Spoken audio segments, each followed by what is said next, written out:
Hello everyone, কেমন আছো তোমরা সবাই? আশা করি তোমরা সবাই ভালো আছো। মেডিকোর নতুন আরেকটা খুবই ইম্পর্টেন্ট ক্লাসে তোমাদের স্বাগতম। তোমরা দেখতেই পাচ্ছ আমাদের আজকের ক্লাসের টপিক সাধারণ জ্ঞান, বাংলাদেশের ইতিহাস। মেডিকোর সাধারণ জ্ঞান ক্লাসের একটা বিশেষত্ব হচ্ছে আমরা ক্লাসে গল্পের মাধ্যমে পড়াই এবং গল্প করতে করতে ক্লাসের পড়া পুরোটাই ক্লাসে শেষ করি। ঠিক আছে, তোমাদের বিশ্বাস না হলে তোমরা ক্লাস শেষ পর্যন্ত করো, তারপর আমি তোমাদেরকে পুরো ক্লাসের যে কোনো লেকচারের যে কোনো জায়গা থেকে তোমাকে প্রশ্ন করব এবং আমি তোমাকে গ্যারান্টি দিয়ে বলতে পারি তুমি অবশ্যই পারবা। তাহলে চলো শুরু করা যাক। ক্লাস শুরু করার আগে তুমি তোমার বন্ধুদেরকে, তোমার বন্ধু যাদের সঙ্গে তুমি একসঙ্গে পড়ো, সবাইকে মেনশন করে জানিয়ে দাও যে খুবই গুরুত্বপূর্ণ একটা ক্লাস কিছুক্ষণের মধ্যে শুরু হতে যাচ্ছে এবং আমরা সবাই মিলে আমরা যাতে সবাই মেডিকেলে চান্স পাই সেই চেষ্টার জন্য সবাই খুব মনোযোগ দিয়ে ক্লাসটা করব। এবং তোমাদের কাছে আমার আরেকটা অনুরোধ, আমরা যখন ক্লাসটা করব আমাদের পড়ার কিন্তু কিছু ধাপ থাকে। এই যে তুমি শোনো, এটা একটা পড়ার ধাপ। এই যে তুমি দেখছো স্লাইড, এটা একটা পড়ার ধাপ। কিন্তু লেখাটাও কিন্তু একটা পড়ার ধাপ। সুতরাং আমরা একটা কম্বাইন পড়াশোনার অ্যাপ্রোচে আজকে ক্লাসটা করব। তোমাদেরকে যখন আমি প্রশ্ন করব তোমরা নিজেরা মনে মনে বলবা, আমি তো বুঝতে পারবো না যে তোমরা বলছো কিনা। এবং তোমরা অবশ্যই কমেন্টে তোমরা জানাবা যে হ্যাঁ এই প্রশ্নটার উত্তর হচ্ছে এটা। তাহলে তোমার একই সঙ্গে শোনা হলো, একই সঙ্গে দেখা হলো এবং একই সঙ্গে লেখার প্র্যাকটিসটাও হলো। ঠিক আছে, তাহলে চলো আমরা একটু পরেই ক্লাসটা শুরু করতে যাচ্ছি। তোমরা যত দ্রুত সম্ভব তোমাদের বন্ধু বান্ধবদেরকে মেনশন দিয়ে জানিয়ে দাও ক্লাসটা শুরু হতে যাচ্ছে। সবাইকে ওয়ালাইকুম আসসালাম। এবং তোমাদের যে কোনো প্রশ্ন, তোমাদের সাধারণ জ্ঞান আমার লেকচার এবং লেকচারের বাইরে যে কোনো প্রশ্ন তোমরা করতে পারো। আমি যথাযথ চেষ্টা করব তোমাদের সকল প্রশ্নের অ্যান্সার দেওয়ার জন্য। খুবই গুরুত্বপূর্ণ ক্লাস, পড়া ক্লাসে শেষ হয়ে যাবে। তাহলে চলো শুরু করা যাক।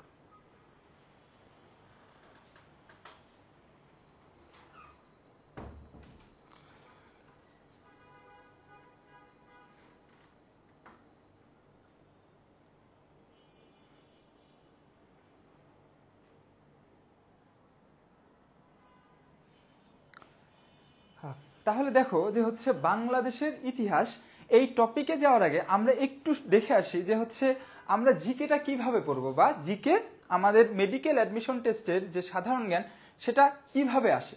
দেখো আমাদের মেডিকেল অ্যাডমিশন টেস্টে টোটাল সাধারণ জ্ঞানের মার্ক হচ্ছে 10 এবং এই যে 10 মার্ক এটা কিন্তু দুইটা ভাগে বিভক্ত। একটা হচ্ছে বাংলাদেশ, যেটাকে আমি বিডি লিখলাম, আর একটা হচ্ছে ইন্টারন্যাশনাল বা আন্তর্জাতিক।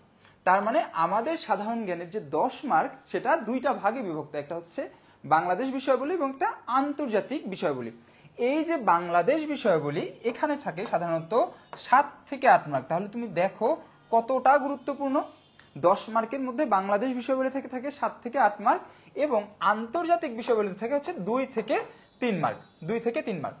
এই যে বাংলাদেশ বিষয়বলী এবং বাংলাদেশ বিষয়বলীর, তোমাদেরকে যদি বলি যে বাংলাদেশ বিষয়বলীর সিলেবাসটা কোথায়, আমাদের মেডিকেল অ্যাডমিশন টেস্টের গত বছরের যে তোমাদের নোটিশ সেটা অনুযায়ী সিলেবাসটা কিন্তু হচ্ছে 1947 থেকে পরবর্তী সময়, বাংলাদেশে 1947 থেকে পরবর্তী সময়। কিন্তু তারপরেও বিগত বছরের প্রশ্নগুলো একটু অ্যানালাইসিস করলে আমরা দেখতে পারি আরো আগে থেকে কিছু কিছু টপিকে প্রশ্ন আসে। সুতরাং আমরা আজকে ক্লাসে যেটা করব, বাংলাদেশের ইতিহাস ক্লাসে পুরোটাই শেষ করব। বাংলাদেশের ইতিহাস কি করব, ক্লাসে পুরোটাই শেষ করব, যাতে এই টপিক থেকে আর একটা প্রশ্ন বা একটা লাইনও আমাদের পড়তে না হয়। তাহলে চলো দেরি না করে ক্লাসটা শুরু করা যাক।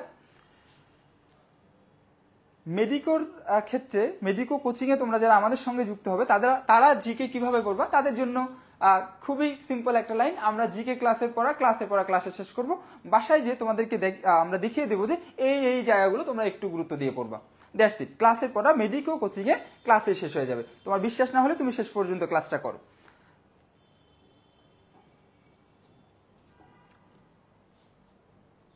দেখো প্রথমেই আমরা যখন ক্লাসের শুরুতে আমরা কি দিয়ে শুরু করব, প্রাচীন বাংলা, মানে বাংলাদেশের ইতিহাস মানে কি, বাংলাদেশের ইতিহাস মানে প্রাচীন বাংলা।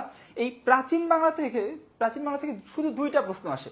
কি প্রশ্নটা, এই যে বাংলাদেশের, তুমি দেখতে পাচ্ছ বাংলাদেশের ম্যাপ, বাংলাদেশের কোন অঞ্চলের পূর্ব নাম কি এবং বাংলাদেশের সবচেয়ে প্রাচীন জনপদ কোনটা।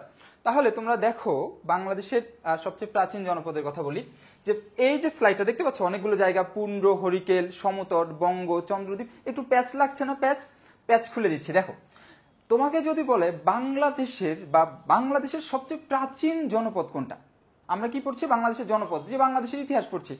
বাংলাদেশের সবচেয়ে প্রাচীন জনপদ কোনটা? বাংলাদেশের সবচেয়ে প্রাচীন জনপদ হচ্ছে পুন্ড। পুন্ড দেখো কোন জায়গায়, এটা হচ্ছে এই যে বগুড়া, বগুড়ার একটু উপরে। তাহলে তোমাকে যদি বলা হয় যে বাংলাদেশের সবচেয়ে প্রাচীন জনপদ কোনটা, তোমরা আমার সঙ্গে সবাই একসঙ্গে বলি আমরা, বাংলাদেশের সবচেয়ে প্রাচীন জনপদ হচ্ছে পুন্ড। পুন্ড পুন্ড পুন্ড নগর আমরা পড়েছি বগুড়া। তোমরা মহাস্থানগড়ে যদি কেউ বগুড়া থেকে থাকো আমাকে জানাও। তো এই যে মহাস্থানগড়ের যে পুন্ড নগর আছে, সেই বাংলাদেশের সবচেয়ে প্রাচীন জনপদ হচ্ছে পুন্ড। বাংলাদেশের সবচেয়ে প্রাচীন জনপদ পুন্ড। এবার আরেকটা প্রশ্ন এখান থেকে আসে যে আচ্ছা বলো তো, চট্টগ্রাম কোন জনপদের অন্তর্ভুক্ত ছিল, আবার সিলেট কোন জনপদের অন্তর্ভুক্ত ছিল? একটু কঠিন লাগছে না তোমাকে? একটা জিনিস আমরা বলতো যে আমরা হরিকেল ইকুয়ালস টু নারিকেল বলতে পারি না? আমরা কি বলবো? হরিকেল ইকুয়ালস টু নারিকেল। সব ছন্দ দিয়ে সূত্র দিয়ে সুন্দর করে পড়বো। আমরা কি বলবো? হরিকেল ইকুয়ালস টু নারিকেল। চলো আমরা একসঙ্গে বলি, হরিকেল মানে নারিকেল, হরিকেল মানে নারিকেল। এবার তোমরা আমাকে বলো তো, পাহাড়ি অঞ্চলে নারিকেল গাছ অনেক দেখা যায় না?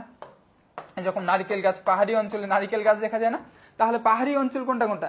এই যে আমার পার্বত্য চট্টগ্রাম, অর্থাৎ চট্টগ্রাম, রাঙামাটি, খাগড়াছড়ি, পার্বত্য চট্টগ্রাম এবং সিলেটের এই জায়গাটাকে পাহাড় ছিল না? অনেক পাহাড় ছিল না? পাহাড় অঞ্চলে কি ছিল? পাহাড় অঞ্চলে এই যে আমাদের গাছ, নারকেল গাছ, নারকেল গাছ, এই যে নারকেল গাছ। তাহলে আমরা বলবো কি? হরিকেল মানে হচ্ছে নারিকেল। পাহাড়ি অঞ্চল সিলেট এবং চট্টগ্রামের পুরাতন নাম কি? সিলেট এবং চট্টগ্রামের পুরাতন জনপদ কি? অ্যান্সার হবে হচ্ছে হরিকেল। ক্লিয়ার? হরিকেল আমরা এবং বললাম যে পুন্ডনগর। আবার আমরা যদি মজা করে একটু পড়ি, তোমরা দেখো তো যে হচ্ছে তোমরা বলো বাংলাদেশের মধ্যে আরেকটা দেশ আছে, ঠিক আছে? তারা নিজেদেরকে, কোনো একটা জায়গার মানুষ, তারা নিজেদেরকে বাংলাদেশ বলে মনে করে না। তারা মনে করে যে তারা নিজেরাই একটা দেশ। তোমরা আমাকে বলো তো, কোন জায়গার মানুষ বাংলাদেশের নিজেদেরকে আলাদা জগতের বাসিন্দা বা আলাদা দেশের নাগরিক মনে করে? তোমরা কি বলতে পারবা? দেখি কমেন্ট করে, দেখি তোমরা কে কি বলো। আচ্ছা ঠিক আছে, তোমাদেরকে আমিই বলে দিই। তোমরা জানবা যে হচ্ছে আমাদের নোয়াখালী এবং কুমিল্লার মানুষজন, ওরা কিন্তু মনে করে যে ওরা আলাদা একটা দেশ। নোয়াখালী মানুষজন মনে করে না নোয়াখালী আলাদা একটা দেশ। তাহলে যদি বলি আচ্ছা বলো তো, বাংলাদেশের একটা জনপদ নিজেদেরকে দেশের সমান মনে করে, তাহলে কোন জায়গাটা হবে? অবশ্যই নোয়াখালী বা কুমিল্লা। তাহলে এই যে দেখো, সমতট বা সমান মনে করে হচ্ছে নোয়াখালী, কুমিল্লা। সমান মানে কি? সম মানে সমান না? সম মানে হচ্ছে সমান। অর্থাৎ নোয়াখালী এবং কুমিল্লা তারা হচ্ছে কাদের অংশ? তারা হচ্ছে সমতটের অংশ। নোয়াখালী কুমিল্লা আমি কিন্তু প্রত্যেকটা পড়া ধরবো, তোমরা ভালো করে মনোযোগ দিয়ে করো। নোয়াখালী এবং কুমিল্লা তারা কিসের অংশ? তারা হচ্ছে সমতটের অংশ। এরপরে দেখো, এরপরে আরো অনেকগুলো জায়গা আছে। সেটা হচ্ছে বরেন্দ্র ভূমি বলতে আমরা সাধারণত উত্তরবঙ্গকে বোঝাই। তোমাদের মাথায় কোনো ধরনের প্যাচের দরকার নেই। বরেন্দ্র বলতে আমরা কি বুঝাই? বরেন্দ্র বলতে আমরা বুঝাই সাধারণত উত্তরবঙ্গকে। বরেন্দ্র বলতে আমরা উত্তরবঙ্গকে বোঝাই। এবং দেখো অনেকগুলো হলো, বরেন্দ্র হলো, হরিকেল হলো, সমতট হলো, গৌড় কিন্তু একটা খুবই বিখ্যাত জায়গা। এটা আমরা শেষে পড়বো, শেষের জন্য রেখে দিচ্ছি। তো দেখো, চন্দ্রদ্বীপ হচ্ছে বরিশাল। চন্দ্রদ্বীপ মানে কি? চন্দ্রদ্বীপ মানে হচ্ছে বরিশাল। বরিশালটা একটু কষ্ট করে মনে রাখো। বরিশালটা কি? বরিশালটা হচ্ছে চন্দ্রদ্বীপ। এবং বঙ্গ, দেখো তো বাকি পুরা অংশ পুরাটাই বঙ্গ না? তোমাকে যদি বলি ঢাকা, বঙ্গ। তোমাকে যদি বলি ময়মনসিংহ, এখানে উপরের দিকে আছে বঙ্গ। তোমাকে যদি বলি ফরিদপুর, অ্যান্সার কি? বঙ্গ। তাহলে দেখো, বঙ্গ কিন্তু ঢাকা বললেও বঙ্গ, তারপর তোমাকে যদি বলি ফরিদপুর বললেও বঙ্গ। তোমার এত কিছু মনে রাখার দরকার নাই, তুমি শুধু ঢাকাটুকু মনে রাখো, এটা হচ্ছে বঙ্গ। তাহলে তোমাকে যদি বলি এবার পুরো সবগুলো জনপদ, তুমি কি বলতে পারবা? দেখি তোমরা কমেন্ট করে জানাও। আমি তোমাদেরকে প্রশ্ন করি, দেখি যে তোমরা পারো কিনা। যে তোমাকে প্রশ্ন করে, আচ্ছা ঠিক আছে, তোমরা কমেন্ট করো, আমি তোমাদেরকে প্রশ্ন করি, তোমরা অ্যান্সার দেওয়ার চেষ্টা করো। যে আচ্ছা বলো তো, বাংলাদেশের সবচেয়ে প্রাচীন জনপদ কোনটা? এটা দেখবা না, ঠিক আছে? বাংলাদেশের সবচেয়ে প্রাচীন জনপদ কোনটা? তোমরা অ্যান্সার দাও, বাংলাদেশের সবচেয়ে প্রাচীন জনপদ কোনটা? দেখি পারো কিনা। বাংলাদেশের সবচেয়ে প্রাচীন জনপদ। তোমরা একজন প্রশ্ন করেছো যে মেডিকোর জিকের স্ট্র্যাটেজি কি? মেডিকোর জিকের স্ট্র্যাটেজি হচ্ছে মেডিকেল ক্লাস। তুমি ক্লাস করো, ক্লাসের পরে তোমাকে জিজ্ঞেস করবো তুমি সব পারো কিনা। তারপর আমরা ক্লাসের পরে কথা বলবো যে হ্যাঁ ঠিক আছে, মেডিকোর জিকে পড়ানোর স্ট্র্যাটেজিটা কি। তাহলে দেখো, বাংলাদেশের সবচেয়ে পুরাতন জনপদ, অ্যান্সার দাও, সবাই অ্যান্সার দাও। বাংলাদেশের সবচেয়ে পুরাতন জনপদ, ভেরি গুড। নাবিল অ্যান্সার করেছো, জান্নাত অ্যান্সার করেছো, সুলতানা। এরপরে তোমাকে যদি জিজ্ঞেস করি যে আচ্ছা বলো তো চট্টগ্রামের পুরাতন নাম কি, বা চট্টগ্রাম পুরাতন নাম তো বলা যাবে না, পুরাতন কোন জনপদের অংশ? চট্টগ্রাম, সিলেট, পাহাড়ি অঞ্চলগুলা আমরা কোন জনপদের অংশ? আমরা পড়েছি যে নারিকেল, হরিকেল ইকুয়ালস টু নারিকেল। তাহলে বলো তো পাহাড়ি অঞ্চলগুলা কোন জনপদের অংশ? পাহাড়ি অঞ্চলগুলা কোন জনপদের অংশ? এরপরে এরপরে এটা কমেন্ট করার পরে তোমরা আমাকে জানাও কোন জেলার মানুষজন নিজেদেরকে বাংলাদেশের সমান মনে করে, যে তারা বাংলাদেশ, তারা আলাদা একটা দেশ? কোন জেলার মানুষজন, কোন জেলার মানুষজন তোমরা বলো যে এরা নিজেদেরকে আলাদা একটা জেলা মনে করে? অ্যান্সার কি? যে কুমিল্লা এবং নোয়াখালী, ওরা নিজেদেরকে আলাদা জোন মনে করে। ঠিক আছে, ওরা বাংলাদেশের বাকিদের সঙ্গে ওদের কোনো ওদের লেভেলে যায় না আর কি, তাই না? এরপরে বলো যে হচ্ছে বরেন্দ্র তো আমরা পারলাম, চাপাই নবাবগঞ্জ হচ্ছে গৌড়, এবং বাদ বাকি বাংলার যে সবকিছু আছে সেটা হচ্ছে বঙ্গ। তাহলে এই জায়গাটা কি আমাদের ভুল হবে? আর আমরা পারবো না সবাই এই জায়গাটা? তোমরা যদি ইয়েস কমেন্ট করো যে হ্যাঁ আমরা সবাই পারবো, আমরা তারপরে অন্য টপিকে যাব। ঠিক আছে, তোমরা আমাকে জানাও তোমরা পারবা কিনা।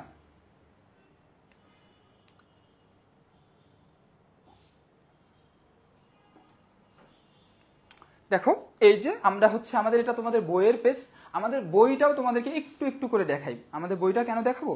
দেখো আমাদের যে বইয়ে কিন্তু একেবারে সবচেয়ে মোস্ট ইম্পর্টেন্ট জায়গাটা আমরা কিন্তু এই যে রেড কালার দিয়ে মার্ক করে দিয়েছি, যাতে তুমি যখন শেষে রিভিশন দাও তোমার যাতে কষ্ট না হয় যে আমি কোনটা এখন পড়বো, পরীক্ষার আগের দিন পড়বো এবং কোনটা আগে পড়বো। ঠিক আছে, দেখো খুব সুন্দর করে এখান থেকে মোস্ট ইম্পর্টেন্ট বিগত বছরে এসেছে এমন কোশ্চেন হচ্ছে বাংলাদেশের সবচেয়ে প্রাচীনতম জনপদ কি, এবং গৌড় কোন জেলায়? চাঁপাইনবাবগঞ্জ। ঠিক আছে, তারপরে আসো খুবই ভুল হয় একটা প্রশ্ন, সেটা হচ্ছে আমরা পরের টপিকে যাই। দেখো এই যে প্রাচীন বাংলার ইতিহাসে একটা খুবই ইম্পর্টেন্ট টপিক হচ্ছে এবং খুবই ভুল হয়, এই জায়গাটা মনোযোগ দাও, সবাই মনোযোগ দাও, বোর্ডের দিকে সবাই মনোযোগ দাও। ঠিক আছে, এটা আমরা একটু ধীরে পড়বো। ঠিক আছে, দেখো বাংলাদেশের প্রাচীন জাতি কোনটা, প্রধান জাতি কোনটা, প্রাচীন ভাষা কোনটা, এটা খুবই ভুল হয়।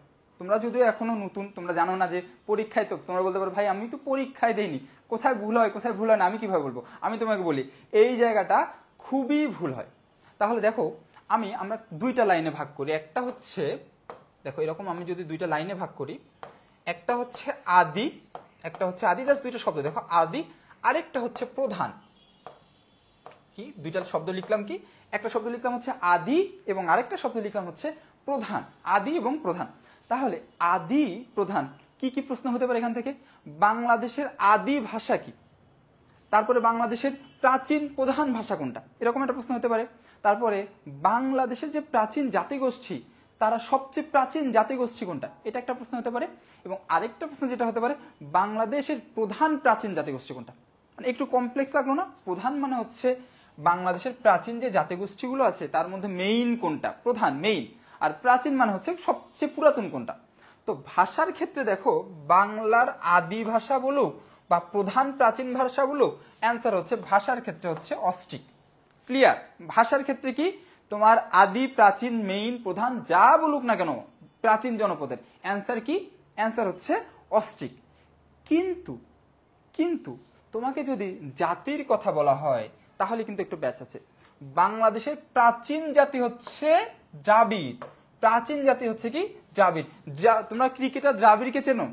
দ্রাবিড় ওই যে ওয়াল অফ ইন্ডিয়া, খুব সুন্দর ক্রিকেট খেলে, ও যে এত বল ডট দেয়, তাই না? আমরা যখন খেলা দেখতাম আমরা যখন ছোট ছিলাম তখন ভাবতাম এই ব্যাকডেটেড প্লেয়ারটাকে ইন্ডিয়া কেন নেয়? তার মানে মনে রাখবা সবচেয়ে প্রাচীন ব্যাকডেটেড হচ্ছে দ্রাবিড়। ঠিক আছে, ইন্ডিয়ান টিমের সবচেয়ে ব্যাকডেটেড প্লেয়ার দ্রাবিড়কে মনে হয় না? ও শুধু, তোমরা যারা ক্রিকেট খেলো ছেলেরা ভালো বলতে পারবে, শুধু ডটই খেলে। ঠিক আছে, কখনো 4-6 মারার চেষ্টাও করে না। তাহলে সবচেয়ে ব্যাকডেটেড প্লেয়ার কে? ব্যাকডেটেড প্লেয়ার হচ্ছে দ্রাবিড়। ব্যাকডেটেড জাতি কোনটা? দ্রাবিড়। Very good. এবং ব্যাকডেটেড তো পড়লাম, প্রধান কোনটা? যে বাংলা জাতির যে হচ্ছে প্রধান অংশ মেইন অংশ কিন্তু জাতির ক্ষেত্রে মেইন অংশ হচ্ছে অস্ট্রিক। প্রাচীন হচ্ছে দ্রাবিড়, মেইন হচ্ছে অস্ট্রিক। তাহলে এই যে খুবই কমপ্লেক্স একটা জায়গা, আর কখনো ভুল হবে? তাহলে এটা তোমাকে অবশ্যই কমেন্ট করতে হবে।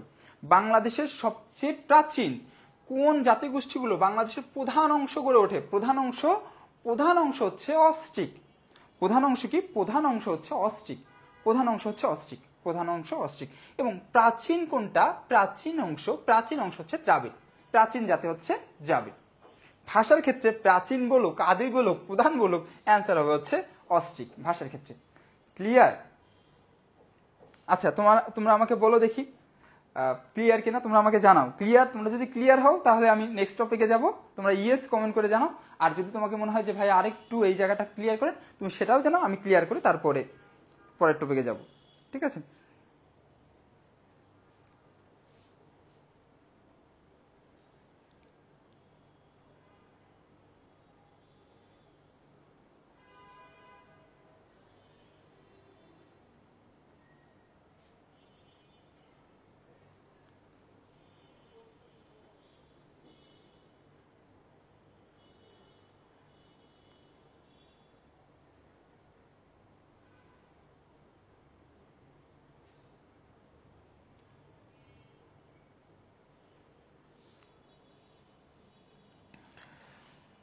ভালো লাগলো, তোমরা বলেছো যে হ্যাঁ ক্লিয়ার।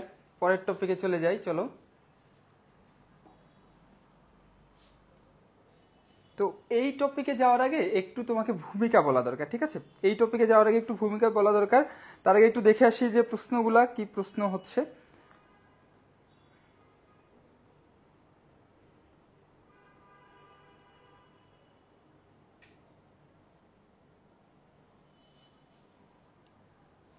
এই টপিকে যাওয়ার আগে একটু ভূমিকা বলা দরকার। একটু আমাকে সময় দাও, আমার লাইটটা অফ হয়ে গেছে, তোমরা হয়তো খেয়াল করোনি যে একটু লাইটটা অফ হয়ে গেছে। লাইটটা আমরা যত একটু তাড়াতাড়ি লাইটটা ঠিক করে আমরা ক্লাসে দেখাচ্ছি, ঠিক আছে?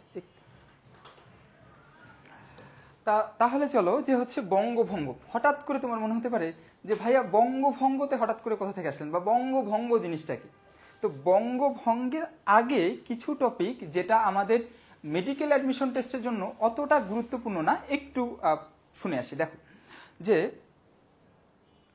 আমরা তো সবাই জানি যে বাঙালিদেরকে কারা শাসন করতো? ইংলিশ কারা জানো? ব্রিটিশরা, ঠিক আছে? ইংলিশ বা ইংরেজরা বা ব্রিটিশরা বাংলাদেশকে। তার আগে কারা শাসন করতো জানো? তার আগে শাসন করতে হচ্ছে কিছু মুসলিম শাসক, মুসলিম মোগল, তারপর হচ্ছে 12 ভূঁইয়া। এগুলো মেডিকেল অ্যাডমিশন টেস্টে আমাদের সিলেবাসে নেই, খুব একটা ইম্পর্টেন্ট না। তারপরও আমরা তোমাদেরকে মেডিকেল মেইন ক্লাসে কিছু এমসিকিউ পড়াবো, ওটা নিয়ে টেনশন করার দরকার নেই। আমাদেরকে ব্রিটিশরা শাসন করতো, তার আগে মুসলিমরা শাসন করতো, তার আগে আরো অনেকে শাসন করতো, এটা আমাদের দরকার নেই। তো বঙ্গভঙ্গ কেন হলো সেটা তোমাকে বলি। সবাই মনোযোগ দিচ্ছ তো? মনোযোগ কিন্তু ক্লাসে দিতে হবে, ক্লাসের পর আমরা ক্লাসে শেষ করব, ঠিক আছে? তো দেখো, ব্রিটিশরা যখন আমাদেরকে শাসন করত, ব্রিটিশদের কাজই কি ছিল? ব্রিটিশদের কাজ ছিল হচ্ছে বাংলাদেশকে শাসন করা, বাংলাদেশকে শোষণ করা। তো সেই টপিকে আমরা যাব না, ব্রিটিশদের কাজ করত। তো এই যে প্রাচীনকালে ব্রিটিশদের শাসনের সময় আমাদের পুরো বাংলাটা ছিল একসঙ্গে।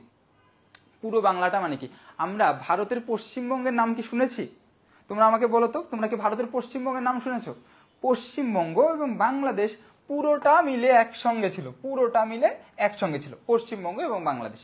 দেখো, বিশাল এই যে বাংলা, পূর্ববঙ্গ এবং আসাম পুরোটা মিলে একটা, মানে পশ্চিমবঙ্গ বাংলাদেশ সব মিলে একটা প্রদেশ ছিল, যেটা ব্রিটিশরা শাসন করতো, ইংরেজিরা বা ব্রিটিশরা। তো এখন কি হলো তোমাকে বলি। এই এত বড় একটা জায়গা ব্রিটিশরা ভাবলো যে আচ্ছা, আমরা তো একটা কাজ করতে পারি। কি কাজ করতে পারি? এত বড় প্রদেশটাকে দুইটা ভাগে ভাগ করলাম, সবাই খুব সুন্দর মতো তাহলে হচ্ছে সরকারি সুযোগ সুবিধা পাবে, ব্রিটিশদের সুযোগ সুবিধা পাবে। পয়েন্টটা কি খুব সুন্দর না? তো এই যে বাংলাকে দুইটা ভাগে ভাগ করা, এটাকে বলা হয় বঙ্গভঙ্গ। পশ্চিমবঙ্গ এবং বাংলাদেশ, এটা বাংলা, একসঙ্গে বাংলা, এটাকে যে দুইটা ভাগে ভাগ করা, এটাকে বলা হয় কি? এটাকে বলা হয় হচ্ছে বঙ্গভঙ্গ। কত সালে করা হয়, কেন করা হয়, এগুলো তো আমরা একটু পরে আসবো। তুমি গল্প শোনো, মানে বাংলাকে ভাঙা মানে হচ্ছে বঙ্গভঙ্গ। এবার তোমাকে এখানে একটা টুইস্ট বলি। দেখো, আমাদেরকে ব্রিটিশরা শাসন করত, যখন বঙ্গভঙ্গ করা হলো সে সময় বাংলার অবস্থা তোমাকে বলি। সে সময় ব্রিটিশরা যখন শাসন করত, তোমরা আমাকে বলো তো, সে সময় সবচেয়ে উন্নত কারা ছিল?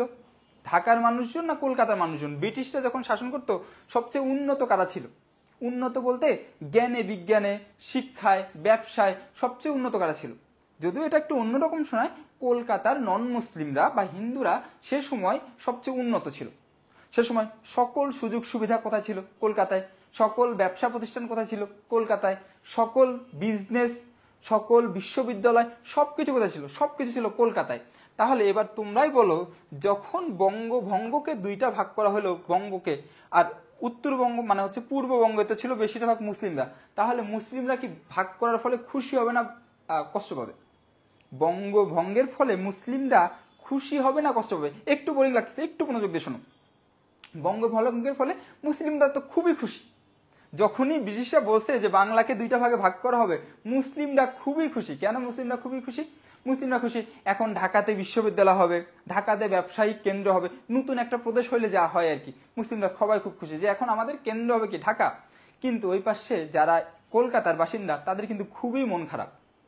কেন মন খারাপ? তাদের যে প্রদেশটাকে ভাগ করে ফেলা হলো, তাদের প্রদেশটাকে অর্ধেক করে ফেলা হলো, তাদের সুযোগ সুবিধা অর্ধেক ঢাকা নিয়ে চলে গেল। তো এই কারণে বঙ্গভঙ্গটা গুরুত্বপূর্ণ। তুমি শুধু আমাকে একটা প্রশ্নের উত্তর দাও, বঙ্গভঙ্গে খুশি হলো কারা? মুসলিমরা নাকি হচ্ছে কলকাতার মানুষরা? তুমি আমাকে এটুকু বলো, বঙ্গভঙ্গে কারা খুশি হলো এবং বঙ্গভঙ্গে কারা দুঃখ পেল?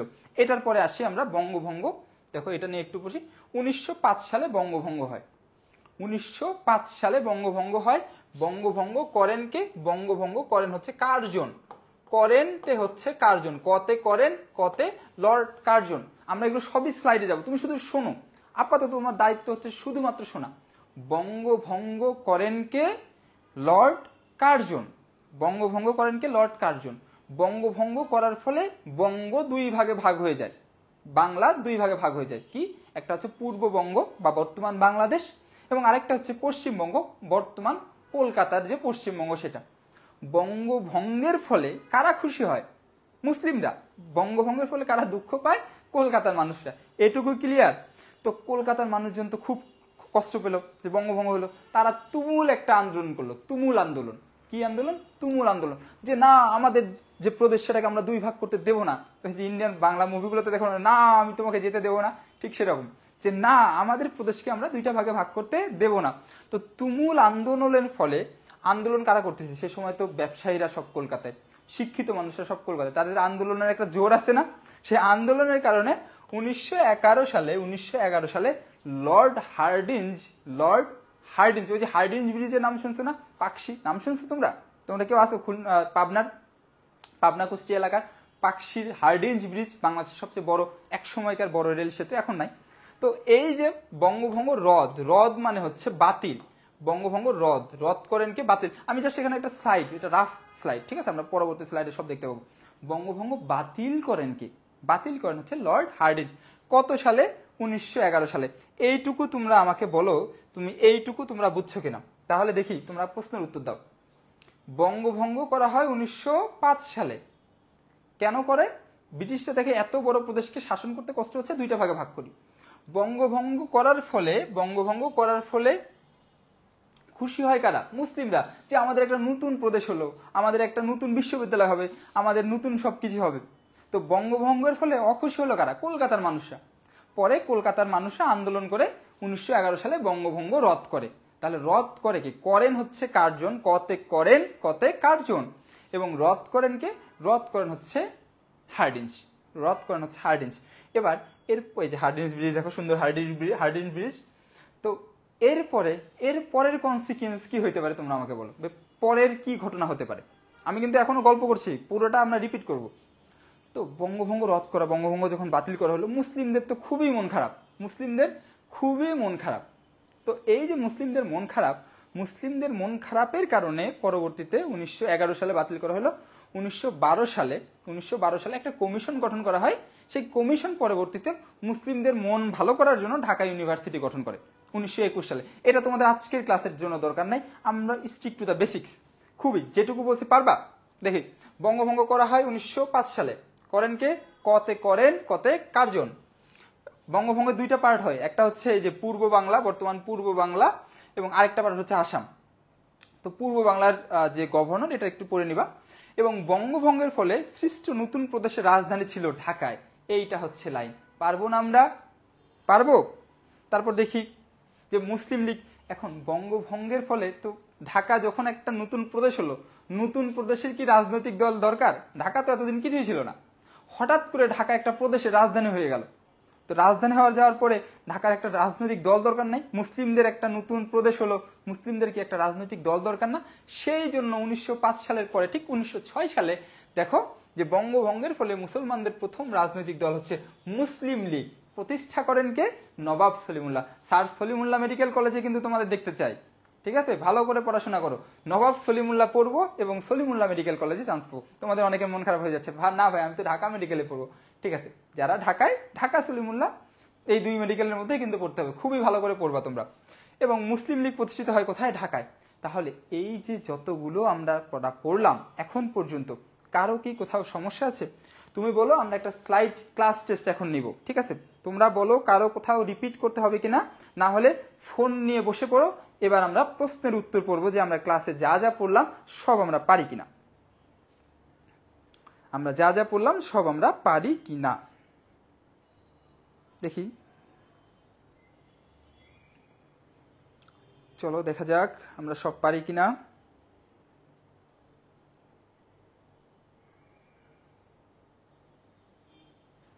ঠিক আছে, এবার তোমরা আমাকে বলো, আচ্ছা বলো তো বঙ্গভঙ্গ করা হয় কত সালে? শুধু কমেন্ট করো, না দেখে কমেন্ট করো। বঙ্গভঙ্গ করা হয় কত সালে? করেন কে? বঙ্গভঙ্গ করা হয় কত সালে এবং বঙ্গভঙ্গ করেন কে? বঙ্গভঙ্গ করা হয় কত সালে, বঙ্গভঙ্গ করেন কে? এরপরে তোমরা এই যে আমরা বললাম কতে করেন, কতে কার্জন, তোমরা আমাকে সবাই কমেন্ট করে জানাও যে বঙ্গভঙ্গ করেন কে, কতে করেন, কতে কার্জন। তারপরে বঙ্গভঙ্গ রদ বা বাতিল করেন কে? বাতিল, ওই যে আমরা পরে একটা ব্রিজের ছবি দেখলাম না, ব্রিজ খুব সুন্দর ব্রিজ, ব্রিজটা কি হার্ডিঞ্জ ব্রিজ, তাহলে বাতিল করেন হচ্ছে হার্ডিঞ্জ। বঙ্গভঙ্গ করা হয় কত সালে? 1905। বঙ্গভঙ্গ করা হয় কত সালে? 1905 সালে। এবং বঙ্গভঙ্গ বাতিল করা হয় 1911 সালে। একটু তোমার কাছে জটিল লাগবে, কিন্তু তুমি দেখবা ক্লাসের পরে এই ক্লাসের একটা টপিকও তোমাকে আর পড়তে হবে না, তাহলে আমরা এই টপিকটা পারবো, তাই না? দেখি তাহলে চলো পরে কি আছে, আমাদের স্লাইডের পরে কি আছে। তো স্বদেশী আন্দোলন, স্বদেশী আন্দোলন, তোমরা যে তোমাকে একটু আগে বললাম না যে বঙ্গভঙ্গ বাতিল করার জন্য কলকাতার মানুষজন একটা আন্দোলন করেছে, সেই আন্দোলনটার নাম হচ্ছে স্বদেশী আন্দোলন। তাহলে দেখো এখন একটু একটু করে কিন্তু তোমাকে কানেক্ট করে দিচ্ছি যে বঙ্গভঙ্গ তো করলো, মুসলিমরা খুবই খুশি, কলকাতার মানুষজন তো খুব অখুশি, তো তাদের তো একটা আন্দোলনের কথা বলেছিলাম, তাই না? সেই আন্দোলনের নাম কি? সেই আন্দোলনের নাম হচ্ছে স্বদেশী আন্দোলন। এটাও ঠিক মুসলিম লীগের মতো 1906 সালে শুরু হয়। 1906 সালে স্বদেশী আন্দোলন, ঠিক আছে? কিসের প্রেক্ষিতে? বঙ্গভঙ্গের প্রেক্ষিতে। এবং স্বদেশী আন্দোলনের কিছু খুচরা তথ্য এটা তোমরা মুখস্থ করে পড়ে নেবা, এটা তেমন ক্লাসে পড়ানোর বা বোঝানোর মতো কিছু নাই। তো এই হচ্ছে বঙ্গভঙ্গ, স্বদেশী আন্দোলন, মুসলিম লীগের প্রতিষ্ঠা। ক্লিয়ার? তোমরা আমাকে বলো মুসলিম, এই পর্যন্ত তোমরা ক্লিয়ার কিনা? তোমরা যতক্ষণ না বলবা যে ক্লিয়ার, ততক্ষণ আমরা অন্য টপিকে যাব না। তোমরা ক্লিয়ার বললে আমরা অন্য টপিকে যাব, ঠিক আছে? তোমরা আমাকে বলো যে তোমরা ক্লিয়ার কিনা।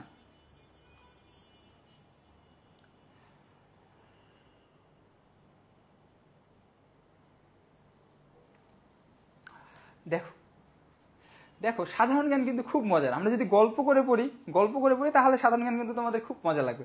দেখো তো দ্বিজাতি তত্ত্ব জিনিসটা কি সেটা আগে বলি, ঠিক আছে? তো এই বঙ্গভঙ্গ থেকে আমরা আরেকটু এক্সটেন্ড করি, কিভাবে বলি? তো বঙ্গভঙ্গের ফলে, বঙ্গভঙ্গর পরবর্তীতে উপমহাদেশে মুসলিম এবং হিন্দুদের মধ্যে একটু মনোমালিন্য শুরু হয়। মনোমালিন্য মানে কি? মনোমালিন্য বলতে হিন্দুরা মুসলিমদেরকে একটু কম বিশ্বাস করে, আবার মুসলিমরা হিন্দুদেরকে একটু কম বিশ্বাস করে। তো আমাদের এই যে হিন্দু এবং মুসলিম যে আলাদা, তো আমাদের একজন ব্যক্তি ছিলেন, নাম হচ্ছে মোহাম্মদ আলী জিন্নাহ। পাকিস্তান মানে আমাদের বলতে মুসলিমদের বলো বা পাকিস্তানের বলো, সে সময় তো পাকিস্তান মুসলিমদের সবার একসঙ্গে ছিল। তো পাকিস্তানদের একজন মুসলিমদের একজন নেতা ছিল, নেতার নাম কি? মোহাম্মদ আলী জিন্নাহ। মোহাম্মদ আলী জিন্নাহ, তিনি মোহাম্মদ আলী জিন্নাহ 1939 সালে, এই যে মোহাম্মদ আলী জিন্নাহ, আমি সালটা লিখে দিচ্ছি, 1939 সালে তিনি একটা তত্ত্ব প্রদান করেন। তত্ত্ব মানে একটা কথা বলেন। কথাটা কি? যে ভাই আমরা আসলে এই যে এটা ছিল ইন্ডিয়া, পুরোটা হচ্ছে ইন্ডিয়া, তো ইন্ডিয়া সাবকন্টিনেন্ট বা ভারতীয় উপমহাদেশ, আমরা ইন্ডিয়াকে দুই ভাগ চাই। ইন্ডিয়ার দুই ভাগ চাই কি? মুসলিমদের জন্য একটা রাষ্ট্র, হিন্দুদের জন্য একটা রাষ্ট্র। এই যে দুইটা জাতি, হিন্দু একটা জাতি, মুসলিম একটা জাতি, দুইটা জাতির ভিত্তিতে দুইটা আলাদা দেশ গঠন হওয়ার প্রক্রিয়াকে বলা হয় দ্বিজাতি তত্ত্ব। দ্বি মানে কি? দুই। দুই মানে কারা? মুসলিমরা এবং হিন্দুরা। মুসলিমরা এবং হিন্দুরা। দ্বিজাতি তত্ত্ব, দ্বিজাতি তত্ত্ব ক্লিয়ার। দ্বিজাতি তত্ত্ব মানে কি, মোহাম্মদ আলী জিন্নাহ তিনি মুসলিমদের অধিকার রক্ষার জন্য তিনি কি বলেন যে না ভাই, আমরা হিন্দুদের সঙ্গে এক দেশে থাকলে আমরা খালি সাপ্রেসড হচ্ছি, আমাদেরকে সবাই অবহেলা করে, আমাদেরকে ওইরকম পাত্তা দেয় না, সুতরাং আমাদের নিজেদের জন্য, মুসলমানদের জন্য আলাদা একটা দেশ দরকার। হিন্দুদের জন্য আলাদা দেশ, ওরা ওদের মতো থাকবে, মুসলমানদের জন্য আলাদা দেশ, আমরা আমাদের মতো থাকবো। এই যে তত্ত্বটা, এটাকে বলা হচ্ছে দ্বিজাতি তত্ত্ব। দ্বিজাতি তত্ত্ব এটা কে দেন? মোহাম্মদ আলী জিন্নাহ। নাম শুনছো না? নাম তো শোনাই হোগা। মোহাম্মদ আলী জিন্নাহ, পাকিস্তানের মোহাম্মদ আলী জিন্নাহ। ঠিক আছে, কত সালে? 1939 সালে। ক্লিয়ার? 1939 সালে মোহাম্মদ আলী জিন্নাহ। তোমরা না বুঝলে আমাকে বলবা, ক্লাসের পর ক্লাসে শেষ করবো। ঠিক আছে, একটা লাইনও আমরা পরে করবো না। তাহলে ভাইয়া লাহোর প্রস্তাব কি? ব্রিটিশ শাসনামলে কিন্তু এই সব কাহিনী ব্রিটিশ শাসনামলে হচ্ছে, ব্রিটিশ শাসনামলেই হচ্ছে। তো লাহোর প্রস্তাব কি? আমাদের যে ইন্ডিয়া এবং পাকিস্তান যে স্বাধীন হবে, তো তার তো একটা বেসিস লাগবে, ভিত্তি লাগবে, তাই না? কিছু আন্দোলন তো লাগবে। তো হঠাৎ করে ধুম করে পাকিস্তান এবং ভারত দুইটা দেশ হয়ে গেল, এরকম তো না। তো এই আন্দোলনের ব্যাকগ্রাউন্ডে কি হচ্ছে সেগুলো আমরা পড়ি। তো এখন আমরা পড়লাম যে লাহোর প্রস্তাব, এখন আমরা পড়লাম কি? দ্বিজাতি তত্ত্ব। এখন পড়বো হচ্ছে লাহোর প্রস্তাব। দেখো, এই যে লাহোর প্রস্তাব, এই শেরে বাংলা এ কে ফজলুল হক, তোমাকে আমাদের বাংলার বাঘ শেরে বাংলা এ কে ফজলুল হক, নাম শুনছো? শেরে বাংলা এ কে ফজলুল হকের। ঠিক আছে, নবাব সিরাজউদ্দৌলা। তো আমরা ছবিগুলো নিয়ে কথা বলবো না, তোমাদের কষ্ট লাগতে পারে, কঠিন লাগতে পারে, খুব সিম্পল। তো বাংলার বাঘ শেরে বাংলা, শের এ বাংলা এ কে ফজলুল হক নামে বাংলার একজন তুখোর নেতা ছিলেন।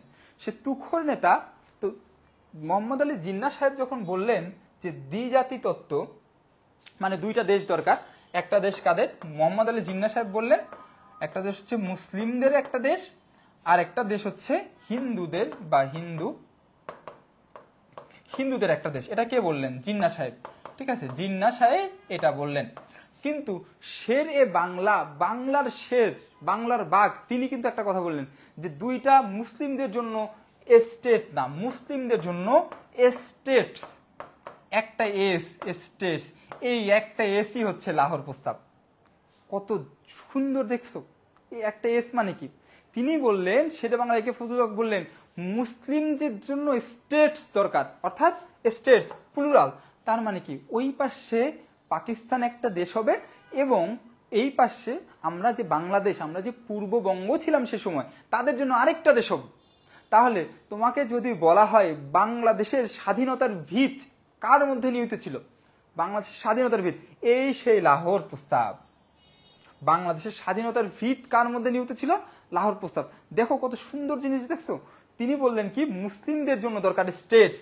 শের এ বাংলা, শের, আমি শুধু শের লিখলাম, পুরোটা তোমরা নিজেরা লিখে নেবা। শের এ বাংলা এ কে ফজলুল হক, শের এ বাংলা এ কে ফজলুল হক, তিনি লাহোর প্রস্তাবে স্টেটস বলছেন। তো এরই পরিপ্রেক্ষিতে পরবর্তীতে পাকিস্তান এবং ইন্ডিয়া নামে দুইটা দেশ তৈরি হয়। তো আমরা এটা সামনে যাব, এরই পরিপ্রেক্ষিতে পাকিস্তান এবং ইন্ডিয়া নামে দুইটা দেশ তৈরি হয়। তো এগুলো কিছু কথাবার্তা আমরা যেটা বললাম সেগুলাই, যে কত সালে লাহোর প্রস্তাবটা গৃহীত হয়? 1940 সালে।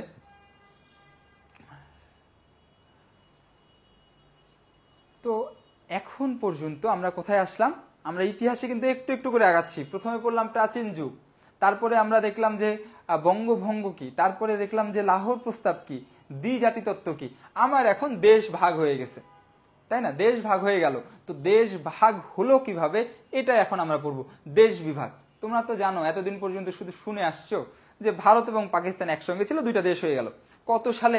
তোমাদের দেখি তোমাদের কমন সেন্স কি বলে, তোমরা আমাকে বলো তো, ভারত এবং পাকিস্তান কত সালে দুইটা দেশ হয়? তো তারা তো ব্রিটিশের সব একসঙ্গে ছিল না। দেখি তো ভারত ও পাকিস্তান কত সালে একসঙ্গে দুইটা দেশ হয়, দেখি তোমরা কমেন্ট করে আমাকে জানাও। ভারত এবং পাকিস্তান কত সালে দুইটা দেশ হয়, তোমরা আমাকে জানাও। দেখি কে কে পারো।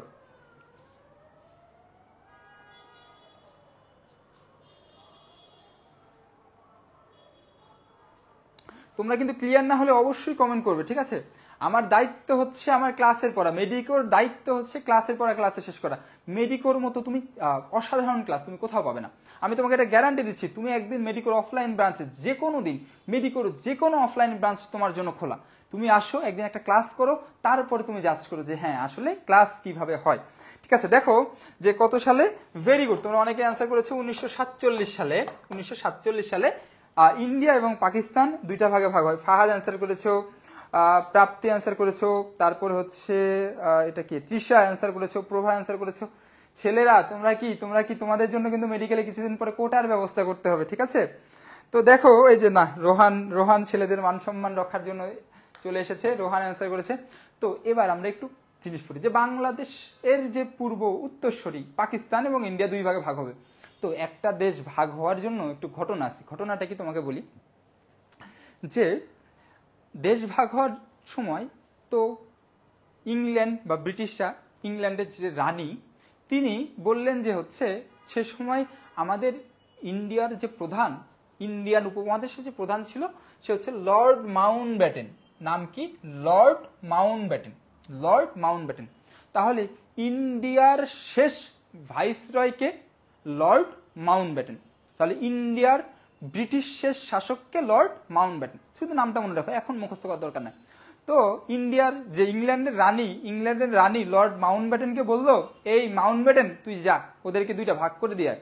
তাহলে ইউকের যে রানী, ইংল্যান্ডের রানী লর্ড মাউন্টব্যাটেনকে বললো, এই মাউন্টব্যাটেন তুই যা তো, ওদেরকে ইন্ডিয়া এবং পাকিস্তানকে দুইটা দেশে ভাগ করে দিয়ে আয় তো।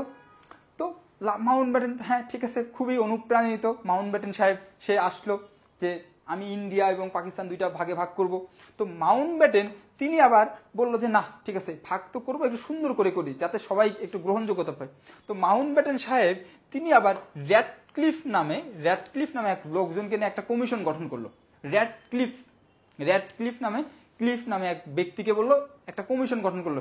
এই র্যাডক্লিফ হচ্ছে সীমানা নির্ধারণ করে। তাহলে ওই সময় রানী কাকে দায়িত্ব দিছে? শেষ ভাইসরয়কে। রানী কাকে দায়িত্ব দিল? শেষ ভাইসরয়। অ্যান্সার হচ্ছে লর্ড মাউন্টব্যাটেন। এই মাউন্টব্যাটেন যা, ভাগ করে দিয়ে। ঠিক আছে, মাউন্টব্যাটেন আবার একটা কমিশন করলো। কমিশন মানে কি? সীমানা। দুইটা দেশ তো হঠাৎ করে ভাগ হয়ে যেতে পারে না, তাই না? সীমানা লাগবে না ইন্ডিয়া এবং পাকিস্তানের, সেই সীমানা নির্ধারণী কমিশনের নাম কি? কমিশনের নাম হচ্ছে র্যাডক্লিফ কমিশন। এটা কিভাবে মনে রাখবা? র্যাডক্লিফ মনে না রেখে মনে রাখবা রেডক্লিফ মানে কি? ইন্ডিয়া পাকিস্তান সীমানায় ঝামেলা লাগে না এমন কোনো দিনই নাই। তুমি দেখবা যে 2 দিন পর দেখবা না ইন্ডিয়ান মুভিগুলোতে যে ইন্ডিয়ানরা সব পাকিস্তানিকে গুলি করে সব মেরে ফেলতেছে। খেয়াল করো ইন্ডিয়ান মুভি দেখো, ইন্ডিয়ান যে আর্মি তারা কিন্তু কোনোদিন হারে না। তুমি দেখবা বিশ্বের একমাত্র আর্মি হচ্ছে ইন্ডিয়ান আর্মি, যারা জীবনেও কোনোদিন মুভিতে হারে নাই। ঠিক আছে, এমনিতে তারা কিন্তু অনেক হেরেছে। এই যে কিছুদিন আগে ইন্ডিয়া পাকিস্তান যুদ্ধেও তারা হচ্ছে খুব নাকানি চুবানি তাদের অবস্থা, কিন্তু ইন্ডিয়ান মুভিতে কিন্তু সবসময় যেতে। তো এই যে র্যাডক্লিফের নাম হচ্ছে রেডক্লিফ হচ্ছে সীমানা বানালো। সীমানাটা তৈরি করলো কে? র্যাডক্লিফ। আর তাকে দায়িত্ব দিল কে? Lord Mountbatten. এই যে অবস্থাটুকু, এটুকু পারবে না।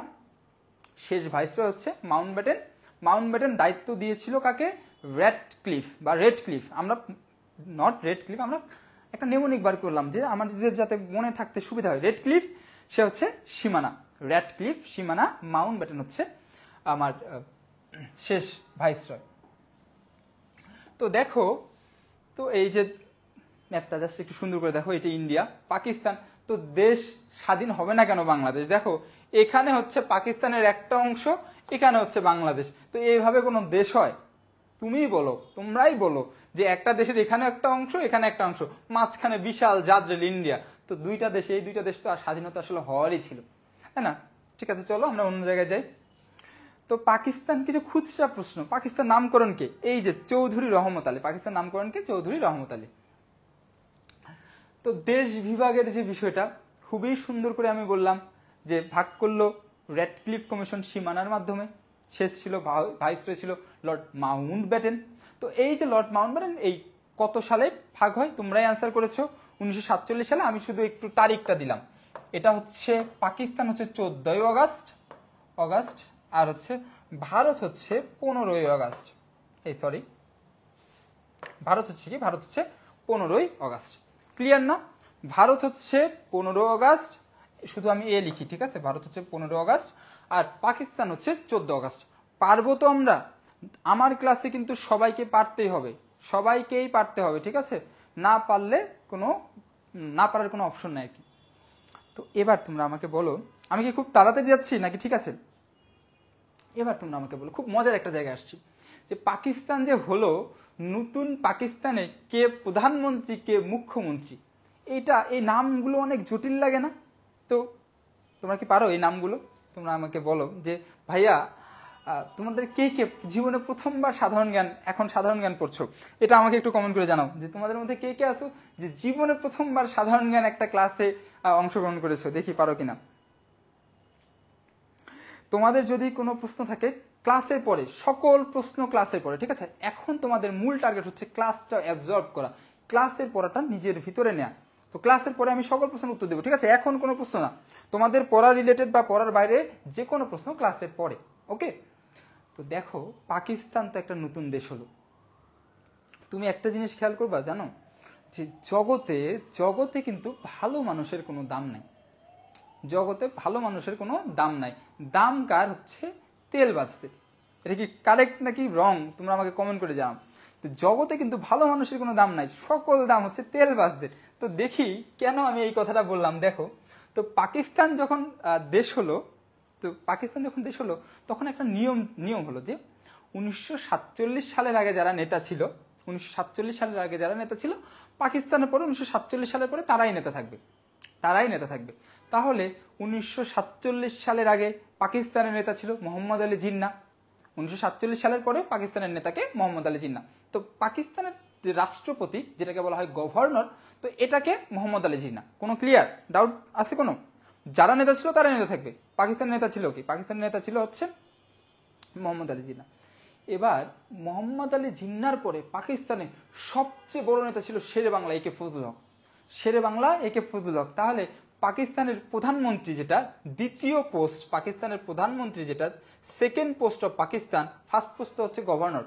তো কার হওয়ার কথা ছিল? তোমরা বলো তো, শেরে বাংলা একে ফজলুল হকের, তাই না? কিন্তু আমরা তো বাঙালিরা জন্মের শুরু থেকে খালি আমরা সাবপ্রেশনেই থাকি যে আমরা সব জায়গায় অবহেলিত। তো শেরে বাংলা একে ফজলুল হককে ক্ষমতা দেওয়া হয়নি। ক্ষমতা দেওয়া হলো কি? তেলবাজ লিয়াকত আলী খানকে। ক্ষমতা দেওয়া হলো কাকে? তেলবাজ লিয়াকত আলী খান। তাহলে পাকিস্তানের প্রথম প্রধানমন্ত্রী অ্যান্সার হবে তেলবাজ লিয়াকত। আমরা আজকে থেকে নাম দেব কি? ওর নাম কি? ওনার নাম হচ্ছে তেলবাজ লিয়াকত। ক্লিয়ার? তো এটা তো প্রথম ডিপ্রাইভ হইলাম। এরপরে দেখো, পরে আবার কি? তো পূর্ব পাকিস্তানের নেতাকে ছিল জানো? পূর্ব পাকিস্তানের সবচেয়ে বড় নেতা হোসেন শহীদ সোহরাওয়ার্দী। নামগুলো তোমার একটু কষ্ট লাগতে পারে। তো হোসেন শহীদ সোহরাওয়ার্দী ছিল কি? পূর্ব পাকিস্তানের নেতা। তো পূর্ব পাকিস্তানের নেতা হোসেন শহীদ সোহরাওয়ার্দীকে বানানো হলো না, বানানো হলো কাকে? খাজা নাজিম উদ্দিনকে। তিলের খাজা নাজিম উদ্দিন, ঠিক আছে? ও ছিল তেলবাজ লিয়াকত, এর নাম হচ্ছে তিলের খাজা নাজিম উদ্দিন। তো ও হচ্ছে তেল দেয়, এ হচ্ছে তিলের খাজা দেয়। তো দেখো, তো পূর্ব বাংলার প্রথম মুখ্যমন্ত্রীকে খাজা নাজিম উদ্দিন, পূর্ব বাংলার প্রথম মুখ্যমন্ত্রী। তাহলে তোমাকে দেখি বলি, পাকিস্তান একটা দেশ, পাকিস্তানের সবচেয়ে বড় নেতা হচ্ছে জিন্না। তাহলে পাকিস্তানের ফার্স্ট গভর্নর জেনারেল হচ্ছে জিন্না। ক্লিয়ার? এরপরে পাকিস্তানের পরে দুইটা বড় পোস্ট আছে। একটা হচ্ছে পাকিস্তানের প্রধানমন্ত্রী, আরেকটা হচ্ছে আমাদের যে বাংলাদেশের হচ্ছে মুখ্যমন্ত্রী। তো পাকিস্তানের প্রধানমন্ত্রী বানানো হলো শেরে বাংলা একে ফজলুল হককে না দিয়ে কাকে বানানো হলো? তেলবাজ লিয়াকত। এবং বাংলা, আমাদের যে পূর্ব বাংলা বা বাংলার মুখ্যমন্ত্রী কার হওয়ার কথা ছিল? হোসেন শহীদ সোহরাওয়ার্দী। তাকে না বানানো হলো হচ্ছে তিলের খাজাকে, খাজা নাজিম উদ্দিন। তাহলে এই যে পাকিস্তানের প্রথম কে কি ছিল, এই জায়গাটা কি ক্লিয়ার? তোমরা আমাকে বলো তো, আমরা ভাষা আন্দোলনেরটাও আসবো, এই জায়গাটুকু ক্লিয়ার কিনা আগে বলো, না হলে আমি আর পড়াবো না। এই জায়গা ক্লিয়ার না হলে আমি অন্য জায়গায় যাব না, ঠিক আছে? এই জায়গা ক্লিয়ার। যাদের প্রথম সাধারণ জ্ঞান ক্লাস কিচ্ছু না, ক্লাসে আসবা, ক্লাস করবা, পড়া শেষ, ঠিক আছে? তাহলে বলো এই জায়গাটা ক্লিয়ার কিনা।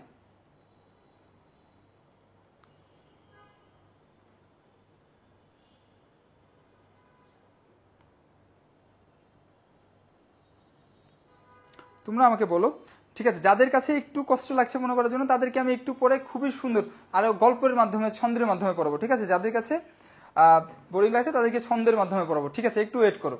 তো গল্পের মাধ্যমে, এখন একটু তথ্য, তো একটু পরে খুব আর আমাদের ক্লাসের সবচেয়ে এক্সাইটিং পার্টটা একটু পরেই আসবে, ঠিক আছে। তো দেখো ক্লিয়ার, খাজা নাজিমুদ্দিন। তো এই যে তিলের খাজা, তেল, মিস্টার তেল, যেটা হচ্ছে লিয়াকত, তিনি যখন মারা গেলেন, এই যে খাজা নাজিমুদ্দিন তিনি হইলেন প্রধানমন্ত্রী। খাজা নাজিমুদ্দিন যখন লিয়াকত আলী খান মারা গেলেন, তো তার উপর খাজা নাজিমুদ্দিন কি প্রমোশন পেয়ে কি হইলেন, পাকিস্তানের প্রধানমন্ত্রী হইলেন, প্রাইম মিনিস্টার, পাকিস্তানের প্রধানমন্ত্রী হইলেন হচ্ছে খাজা নাজিমুদ্দিন। তাহলে ভাষা আন্দোলনের সময় কে ছিলেন? ভাষা আন্দোলনের সময় পাকিস্তানের প্রধানমন্ত্রী ছিলেন কিন্তু খাজা নাজিমুদ্দিন। এই যে দেখো, ভাষা আন্দোলনের সময় পাকিস্তানের প্রধানমন্ত্রী ছিলেন হচ্ছে খাজা নাজিমুদ্দিন। তো খাজা নাজিমুদ্দিনের জায়গাটা ফাঁকা হলো না? তো পূর্ব পাকিস্তানে কে আসলেন? পূর্ব পাকিস্তানে আসলেন হচ্ছে নুরুল আমিন। ক্লিয়ার এই জায়গাটুকু? বলি, জিন্না ছিল, সবাই ভালো করে মনোযোগ দাও। ওয়েট, কুল, ওকে। জিন্না পাকিস্তানের সবচেয়ে বড় নেতা, প্রথম গভর্নর জেনারেল। তিনি প্রধানমন্ত্রী বানালেন হচ্ছে তেলবাজ লিয়াকত আলী খান। পাকিস্তানের প্রথম প্রধানমন্ত্রী লিয়াকত আলী খান। তারপরে দ্বিতীয় সর্বোচ্চ পদ পূর্ব পাকিস্তানের প্রধানমন্ত্রী বা মুখ্যমন্ত্রী, আমরা যেটাকে বলি, প্রধানমন্ত্রী বলা হয় না, তুমি মনে রাখার জন্য। তো মুখ্যমন্ত্রী হচ্ছে খাজা নাজিমুদ্দিন। পরবর্তীতে যখন লিয়াকত আলী খান মারা গেলেন, তাকে গুলি করা হলো, ওটা আমাদের টপিক না।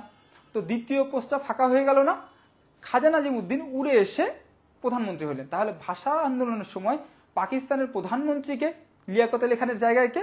খাজা নাজিমুদ্দিন। তো খাজা নাজিমুদ্দিনের জায়গাটা ফাঁকা হয়ে গেল না, যে হচ্ছে বাংলাদেশের মুখ্যমন্ত্রী বা পূর্ব বাংলার মুখ্যমন্ত্রী, সে ফাঁকা জায়গায় এসে বসলেন কে? নুরুল আমিন। ক্লিয়ার? ঠিক আছে, ক্লিয়ার। আর কোনোদিন এই জায়গাটা আমাদের ভুল হবে না, ইনশাল্লাহ। তো দেখো, এখন আমরা কিছু খুচরা টপিক পড়ব। পাকিস্তান ভাগ হলো, পাকিস্তানের ভাগ হওয়ার পরে কিছু সংগঠন যারা ভাষা আন্দোলনের জন্য ফাইট করলো, একটা হচ্ছে তমুদ্দিন মজলিস। ভাষা আন্দোলনের জন্য ফাইট করলো মানে কি, যে হ্যাঁ, আমাদের বাংলাকে রাষ্ট্রভাষা করতে হবে। তো পূর্ব পাকিস্তান আর পশ্চিম পাকিস্তান কখনো কিন্তু একসঙ্গে হয়নি। তো পশ্চিম পাকিস্তানিরা, পাকিস্তানের হানাদার বাহিনীরা, তারা সব সময় চেয়েছে বাঙালিদেরকে সাপ্রেস করে রাখতে, বাঙালিদের অধিকার না দেওয়ার জন্য। তো বাঙালিদের অধিকারের জন্য তো কিছু সংগঠন লাগবে, তার একটা সংগঠন হচ্ছে তমুদ্দিন মজলিস। একটু ডিটেলসে তোমরা এটা মুখস্থ করবা। তো এইটা বলে আমি তোমাদের ক্লাসে কি বোরিং করতে চাচ্ছি না আর কি। যে তমুদ্দিন মজলিস, এটা কি একটা সাংস্কৃতিক বা কালচারাল অর্গানাইজেশন। তমুদ্দিন মজলিস একটা কালচারাল অর্গানাইজেশন, যাদের কাজ হচ্ছে ভাষা নিয়ে। সোজা কথা শেষ। প্রধান ছিল হচ্ছে কাশেম। প্রধান ছিল হচ্ছে, শুধু এটুকু মনে রাখো, অধ্যাপক আবুল কাশেম। তমুদ্দিন মজলিস, আবুল কাশেম। তো ইনি ধীরেন্দ্রনাথ দত্ত, ইনি ভাষার দাবি করেন। তো দেখো, এবার একটা কাহিনী বলি। তো তোমরা আমাকে বলো, পাকিস্তানের হেড কে? পাকিস্তানের প্রথম গভর্নর জেনারেলকে? আমি আগে কমেন্টে দেখি, পাকিস্তানের প্রথম গভর্নর জেনারেলকে? তোমরা আমাকে জানাও, পাকিস্তানের প্রথম গভর্নর জেনারেল হচ্ছে জিন্না। তো জিন্না, উনি কি চাইবে যে বাঙালিরা বাঙালির ভাষার অধিকার পাক? তোমরাই বলো। তো জিন্না এসে প্রথম দিন এসে বললেন কি, মাত্র 47 সালে পাকিস্তান স্বাধীন হলো, জিন্না এসে 48 সালে হঠাৎ করে বলে বসলেন, কোনো কারণ নাই, কিছু নাই, পাকিস্তানের উর্দুই হবে পাকিস্তানের একমাত্র রাষ্ট্রভাষা। এটা একটা কথা হলো? বলো তো তোমরা। জিন্না সাহেব কি বললেন? উর্দুই হবে পাকিস্তানের একমাত্র রাষ্ট্রভাষা। এটা কত তারিখে বললেন? 21 মার্চ। এবং 24 মার্চে ঢাকা ইউনিভার্সিটিতে সেম কথা তিনি আবার বললেন। 24 মার্চে 1948 সালে ঢাকা ইউনিভার্সিটিতে ডিইউতে সেম কথা আবার বললেন, যে উর্দু হবে পাকিস্তানের একমাত্র ভাষা। আমরা বাঙালিরা, সাহসী বাঙালিরা, আমরা এই যে সাহসী, আমরা অপরাধের বিরুদ্ধে, যে কোনো ধরনের অন্যায় অবিচারের বিরুদ্ধে যে ত্যাগী বাঙালি, আমরা কি কখনো আমাদের এই দাবি মেনে নেব? তাদের যে বললো ঠিক আছে ভাই, তোমাদের ভাষা আমি নিয়ে চলে গেলাম, আমরা কি এতই অথর্ব? তোমরাই বলো। তো এটার বিরুদ্ধে, এই যে জিন্নার এই কথার বিরুদ্ধে তুমুল আন্দোলন শুরু হলো। এটাই আমাদের পরবর্তীতে 1952 সালের ভাষা আন্দোলন। ব্যাপারটা কি ক্লিয়ার? যে দেখো, তারা তো, পাকিস্তানিরা তো চাচ্ছিল যে আমাদের ভাষা আমাদেরকে নিয়ে নিতে, আমাদের ভাষার অধিকার না রাখতে, আমাদেরকে সাপ্রেস করে রাখতে। সেজন্য এসে 1948 সালে জিন্না সাহেব বললেন উর্দুই হবে পাকিস্তানের একমাত্র রাষ্ট্রভাষা। তারপর আবার সেম কথা বললেন। তো আমরা বাঙালিরা এটার এগেইনস্টে, আমাদের বাংলাকে রাষ্ট্রভাষা করার জন্য, বাংলাকে রাষ্ট্রভাষা পাকিস্তানের অন্যতম রাষ্ট্রভাষা করার জন্য যে আন্দোলন, সেটাই হচ্ছে ভাষা আন্দোলন। ক্লিয়ার? সেটাই কি? ভাষা আন্দোলন। তাহলে দেখো, এই যে ভাষা আন্দোলন নিয়ে আমরা সামনে যাব। ভাষা আন্দোলন 1952 সালে ভাষা আন্দোলন হয়, খুবই, তোমরা 21 ফেব্রুয়ারি তোমরা সবাই জানো। এখানে আসলে তোমাদের পড়ানোর কিছু নাই। ঢাকা মেডিকেল কলেজ, ভাষা আন্দোলনের সূত্রপাত কিন্তু ছিল ঢাকা মেডিকেল কলেজে। এই ঢাকা মেডিকেল কলেজে তোমাদের কে কে পড়তে চাও? এইখানে কিন্তু তোমাদের সবাইকে দেখতে চাই, ঠিক আছে? সবাইকে দেখতে চাই। তো ভাষা শহীদদের এখানে আমরা একটু পরে আসব। ভাষা শহীদদের আগে এইখানকার মোস্ট ইম্পর্টেন্ট জায়গাটা তোমাদেরকে বলি, এবং পুরো সাধারণ জ্ঞানের সবচেয়ে কঠিন জায়গা, আমাদের ক্লাসের, আজকের ক্লাসের সবচেয়ে হট কেক জায়গা কি? দেখো, এই যে এটা কি মনে রাখা সম্ভব? দেখো তো এই চার্টটা, তোমরা বলো, এই চার্টটা কি মনে রাখা সম্ভব? চার্টটা দেখো সম্ভব কিনা জানাও। এরপরে আমি তোমাকে চার্টটা পড়াবো, তারপর আমি তোমাকে আবার জিজ্ঞেস করবো, বলো এই চার্টটাকে মনে রাখা সম্ভব কিনা। তো দেখো, অনেকে দেখতেই পাচ্ছে না স্লাইডে যে ভাইয়া চার্ট তো দেখাই যায় না। তো দেখো চার্ট, খুবই মনোযোগ দাও, ঠিক আছে? এই চার্ট তোমার লাইফে এত কাজে দিবে, আমার এই গল্প ছন্দগুলা তুমি কল্পনাও করতে পারবে না। তো দেখো, এই যে কোন গান কার লেখা, কে সুর করা, তোমাদের এক ব্যাচ সিনিয়র যারা অলরেডি মেডিকেল পরীক্ষা দিয়েছে, মেডিকেলে পড়ে, তাদেরকে তুমি জিজ্ঞেস করে দেখবা যে এটা কতটা কঠিন। তো আজকের পরে আমাদের মেডিকেল স্টুডেন্টদের জন্য আর একটুও কঠিন লাগবে না। তাহলে চলো, কেন আমি এই কথাটা কেন বললাম এত কনফিডেন্সের সঙ্গে, চলো দেখি। তো দেখো, এই যে অনেক নাম, আমরা গল্প করবো, ঠিক আছে? তুমি গল্প শোনো তো। তো এক পাগলের কথা বলবো, এক পাগল, এক গাধার কথা বলবো। তোমরা মনোযোগ দিয়ে শোনো, কিসের কথা বলবো? এক গাধার কথা বলবো। তো গাধা তো এমন একটা কথা, তোমরা আমাকে বলো তো, একজন মানুষের দেহে রক্ত কতটুকু রক্ত থাকে? একজন মানুষের দেহে কতটুকু রক্ত থাকে? তোমরা আমাকে বলো, জানাও যে ভাইয়া একজন মানুষের দেহে 4 থেকে 8 লিটার, আমাদের ইয়া বই অনুসারে, তোমাদের হচ্ছে জুওলজি বই অনুসারে 4 থেকে 6 লিটার রক্ত থাকে, ঠিক আছে? 4 থেকে 8 লিটার, এটা তোমাদের লাগবে না। 4 থেকে 6 লিটার রক্ত থাকে। তাহলে পুরো পৃথিবীতে মানুষ আছে কতজন? মানুষ আছে হচ্ছে 800 কোটি, ধরো। তো 800 কোটি মানুষের সবার রক্ত একখানে করলেও তো এক সাগর হবে না। কিন্তু এক গাধা কি বলছে জানো? এক গাধা বলছে 1 সাগর রক্তের বিনিময়। তাহলে তুমি চিন্তা করো, কত বড় গাধা হইলে বলে যে 1 সাগর, পুরো পৃথিবীর সকল মানুষকে মেরে ফেলে তার সকল রক্ত নিলেও তো 1 সাগর রক্ত হবে না। তাহলে এরকম একটা উল্টা পাল্টা ছাগলের মতো কথা কে বলে? অবশ্যই কোনো গাধা। তো আমরা দিলাম গাধার নাম হচ্ছে গোবিন্দ, গাধা গোবিন্দ। তাহলে তোমাকে যদি বলা হয়, আচ্ছা বলো তো 1 সাগর রক্তের বিনিময় এরকম গাধার মতো কথা কে বলছে? গানটির কথা হচ্ছে গাধা গোবিন্দ বা গোবিন্দ হালদার। আর কোনোদিন ভুল হবে? গাধা গোবিন্দ, গাধা গোবিন্দ। 1 সাগর রক্তের বিনিময়ে কে? গাধা গোবিন্দ। তারপর আবার একটা কথা বলি, যে ধরো মোরা একটি ফুলকে বাঁচাবো বলে যুদ্ধ করি, নাম শুনছো না? মোরা একটি ফুলকে বাঁচাবো বলে যুদ্ধ করি। এবার দেখো তো, কত বড় বোকা হলে একটা ফুলে, আমাকে যদি বলা হয় একটা ফুলের জন্য যুদ্ধ, আমি বলবো ভাই একটা ফুল কেন, শাহবাগের সকল ফুল তুমি নিয়ে চলে যাও। শাহবাগ হচ্ছে ফুলের দোকানের জন্য খুব বিখ্যাত, বুঝছো? তো শাহবাগের সকল ফুল তুমি নিয়ে যাও ভাই, আমি যুদ্ধ চাই না, আমি একজন শান্তিপ্রিয় মানুষ, আমি কোনো ধরনের যুদ্ধ চাই না। কিন্তু এক গাধা বসে মোরা একটি ফুলকে বাঁচাবো বলে যুদ্ধ করি, তাহলে ওটা গাধা না ভাই? একটা ফুলের জন্য কেউ যুদ্ধ করে? তাহলে এরকম গাধার মতো কথা কে বলে? গোবিন্দ হালদার। এবং ফুলের ভাই কে বলতো? ফুলের ভাই হচ্ছে ফল। তাহলে ফল হচ্ছে আপেল মাহমুদ, সুরকার হচ্ছে আপেল মাহমুদ। সুরকার কি? আপেল মাহমুদ। মোরা একটি ফুলকে বাঁচাবো কি, মোরা একটি ফুলকে বাঁচাবো বলে গোবিন্দ হালদার, আপেল মাহমুদ। এবং 1 সাগর রক্তের বিনিময়ে, এটাও হচ্ছে গাধা গোবিন্দ। 1 সাগর রক্তের বিনিময়ে গাধা গোবিন্দ। তারপরে আরেকটা মজার কাহিনী বলি। দেখো, তোমাকে যদি বলা হয়, আমি ধরো তোমাদের সঙ্গে কখনো অফলাইনে তোমাদের সঙ্গে আমার দেখা হলো, আমি সালাম দিয়ে যাচ্ছি, আমি যখন তোমার পার হচ্ছি তুমি শুধু আমাকে সালামি দিচ্ছ, তাহলে আমি কি ভাববো বলো তো?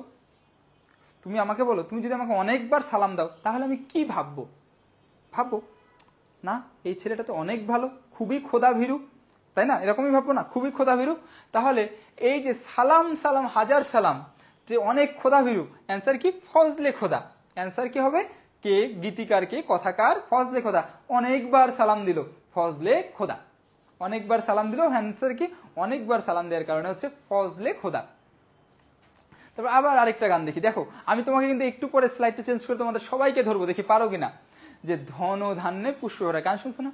ধন, আমার গানের গলা খুবই বাজে, আমি যদি অফলাইনে থাকতাম একটা স্টুডেন্টকে দাঁড় করিয়ে বলতাম এই তুমি একটু গান গাও। কি গান? ধন ধান্যে পুষ্পে ভরা। যারা রিচ, যাদের অনেক ধন এবং ধান থাকে, যারা অনেক রিচ, যাদের অনেক সম্পদ, তাদের চেহারার মধ্যে কিন্তু গ্লো করে, তুমি দেখবা, ঠিক আছে? চেহারা কি একটু গ্লো করে। তো যারা অনেক রিচ তাদের কি চেহারাটা একটু গ্লো করে। তাহলে দেখো, যার ধন ধান পুষ্প সবই আছে, তার লাইফে সে অল স্যাটিসফাইড, তার ফ্লাওয়ার্স আছে, তার হচ্ছে কি সম্পদ আছে, তাহলে তার চেহারায় গ্লো করবে না? লাল লাল গ্লো করবে। দ্বিজেন্দ্র লাল, মিস্টার লাল, তাই না? দ্বিজেন্দ্র লাল রায় ধনধান্যে পুষ্পে ভরা গানটার কথাকে দ্বিজেন্দ্র লাল রায়। দেখো, একটাও আর কোনোদিন ভুলবা না, আমি তোমায় বলছি, আর কোনোদিন ভুলবা না। তারপরে দেখো, পূর্ব দিগন্তে সূর্য উঠেছে রক্ত লাল, রক্ত লাল, রক্ত লাল, রক্ত লাল, রক্ত লাল, রক্ত লাল। দেখো, একটা কথা ভাই একবার বললেই তো হয়, লাল। হ্যাঁ, আমি, তোমরা বলেছো যে ভাইয়া আবার নতুন করে বলেন, অবশ্যই, ঠিক আছে। আমরা এই যে এই পর্যন্ত ছিলাম, পূর্ব দিগন্তে সূর্য উঠেছে রক্ত লাল, রক্ত লাল, রক্ত লাল, গোবিন্দ হালদার রক্ত লাল, রক্ত লাল, রক্ত লাল। তো লাল লাল লাল এরকম পাগলের মতো কথাবার্তা কে বলে? পাগলের মতো কথাবার্তা বলে গাধা গোবিন্দ, গোবিন্দ হালদার, তাই না? তো দেখো, আরেকটা পরের টপিক হচ্ছে সব কয়টা জানালা খুলে দাও না। বাবু বলতেছে, বাবু নজরুল ইসলাম বাবু, বাবু কি বলে? বাবু বলে মা বুলবুল পাখি দেখিব, জানালাগুলো খুলে দাও। বাবু কি বলে? বাবু বলে মা বুলবুল পাখি দেখবো, জানালাগুলো খুলে দাও। দেখো, সব কয়টা জানালা, সব কটি জানালা খুলে দাও না। নজরুল ইসলাম বাবু, নজরুল ইসলাম বাবু, এবং সেটা হচ্ছে আহমদ ইমতিয়াজ বুলবুল, আহমদ ইমতিয়াজ বুলবুল। তারপরে দেখো, জনতার সংগ্রাম চলবেই, জনতার সংগ্রাম চলবেই, সতে সংগ্রাম, সতে সিকান্দার আবু জাফর, সতে সংগ্রাম, সতে, তুমি আর কোনোদিনই ভুলবা না, ঠিক আছে? এই জায়গাটা যে কতটা গুরুত্বপূর্ণ তোমাকে যদি আমি বুঝাইতে পারতাম। সংগ্রাম চলবেই, সিকান্দার আবু জাফর। এবং দেখো, তারপরে দেখো এই যে পরেরটা, তীরহারা এই ঢেউয়ের সাগর পাড়ি দিব রে, এটা কিন্তু আমরা খুব মজা করে পড়তে পারি। তীরহারা এই ঢেউয়ের সাগর পাড়ি দিব রে। তো তীরহারা এই ঢেউয়ের সাগর, ছোটবেলা একটা বিজ্ঞাপন দেখেছো না তোমরা, যে তীর ছাড়া, এই যে তীর ছাড়া আমার চলেই না, একটা অ্যাড ছিল কিন্তু, তীর ছাড়া আমার চলেই না। তো দেখো, সেই তীর আজকালকার যুগে কি হয়, দেখো আজকালকার যুগে আমাদের ছেলে মেয়েদের, আমাদের বয়সী ছেলে মেয়েরা যারা, তাদের অ্যাপল ডিভাইস ছাড়া চলে না। একটা আপেল থাকবে, এরকম করে ছবি তুলবো, তাই না? পিছনে দেখা যাবে আপেলের লোগো এবং 3টা ক্যামেরা। তো অ্যাপল ডিভাইস ছাড়া, আগে কি ছিল? এখন হচ্ছে আপেল ছাড়া চলে না, আগে ছিল তীর ছাড়া আমার চলেই না। সেই তীর, তীর মানে কি? তীর মানে হচ্ছে আপেল। তীর ছাড়া এই চলে না। তীরকে রিপ্লেস করছে কে? তীরকে রিপ্লেস করছে হলো, তীরকে রিপ্লেস করেছে হলো আপেল, আপেল মাহমুদ। তীর ছাড়া বা তীর হারা এই ঢেউয়ের সাগর পাড়ি দিব রে, আপেল মাহমুদ। তাহলে এবার তোমরাই বলো, তোমরা সবাই কমেন্ট করে দেখি, এই যে মোস্ট ইম্পর্টেন্ট জায়গা, আমরা গল্প করতে করতে পড়ে ফেলি, দেখি সবাই পারি কিনা। আচ্ছা বলো তো, এক সাগর রক্তের বিনিময়ে, কোন বোকা এক সাগর রক্তের বিনিময়ে বলে যে হচ্ছে বাংলার স্বাধীনতা? এক সাগর কি রক্ত সম্ভব? তাহলে এটাকে সবাই করো দেখি, ঠিক আছে? এক সাগর, এক সাগর, এক সাগর রক্তের বিনিময়ে, সবাই কমেন্ট করো, ঠিক আছে? এই জায়গাটা সবাই আমরা কমেন্ট করে দেখি। এক সাগর রক্তের বিনিময়ে কার? এক সাগর, সাগর, সাগর তো বানানো সম্ভব না। তো গাধাটাকে, গাধা হচ্ছে মিস্টার গাধা, গাধার নাম হচ্ছে গোবিন্দ হালদার, গাধার নাম কে? গোবিন্দ হালদার। এরপরে দেখো, আমরা একটি ফুলকে বাঁচাবো বলে যুদ্ধ করি, আমরা একটি ফুলকে বাঁচাবো বলে, ভাই ফুলের জন্য কেউ যুদ্ধ করে? আমি হলে তো বললাম ফুল নিয়ে চলে যাও। যুদ্ধ কে করে? ফুল, ফুলের জন্য কি? অবশ্যই গাধা, ঠিক আছে? এই যে মোরা একটি ফুলকে বাঁচাবো বলে যুদ্ধ করি, গোবিন্দ হালদার, গাধা গোবিন্দ, এটাকে গাধা গোবিন্দ, গাধা গোবিন্দ। তারপর দেখো, ধন ধান্যে পুষ্পে ভরা, যার ধন আছে, যার ধান আছে, আবার ফ্লাওয়ার্স আছে, মানে তার লাভ লাইফও অনেক সুন্দর। তো অল লাইফ অল ক্লিয়ার, লাইফের জীবনে শুধু সুখ আর সুখ। কার? দ্বিজেন্দ্র লাল, মিস্টার লাল। তো ব্লাশ করতেছে সে, তাই না? ওই যে লাল লাল লাল আভা ফুটে ওঠে, ব্লাশ। ধন ধান্যে পুষ্পে ভরা দ্বিজেন্দ্র লাল রায়। তারপর দেখো, সালাম সালাম হাজার সালাম, অনেক সালাম, শুধু সালামই দিচ্ছে। কি মনে করবো এই লোকটা অনেক খোদা ভীরু? ফজলে খোদা, ফজলে খোদা। পূর্ব দিগন্তে সূর্য উঠেছে রক্ত লাল, রক্ত লাল, রক্ত লাল। গাধা মানে লাল লাল লাল, অনেক লাল, তাই না? এর নাম কি? গাধা গোবিন্দ।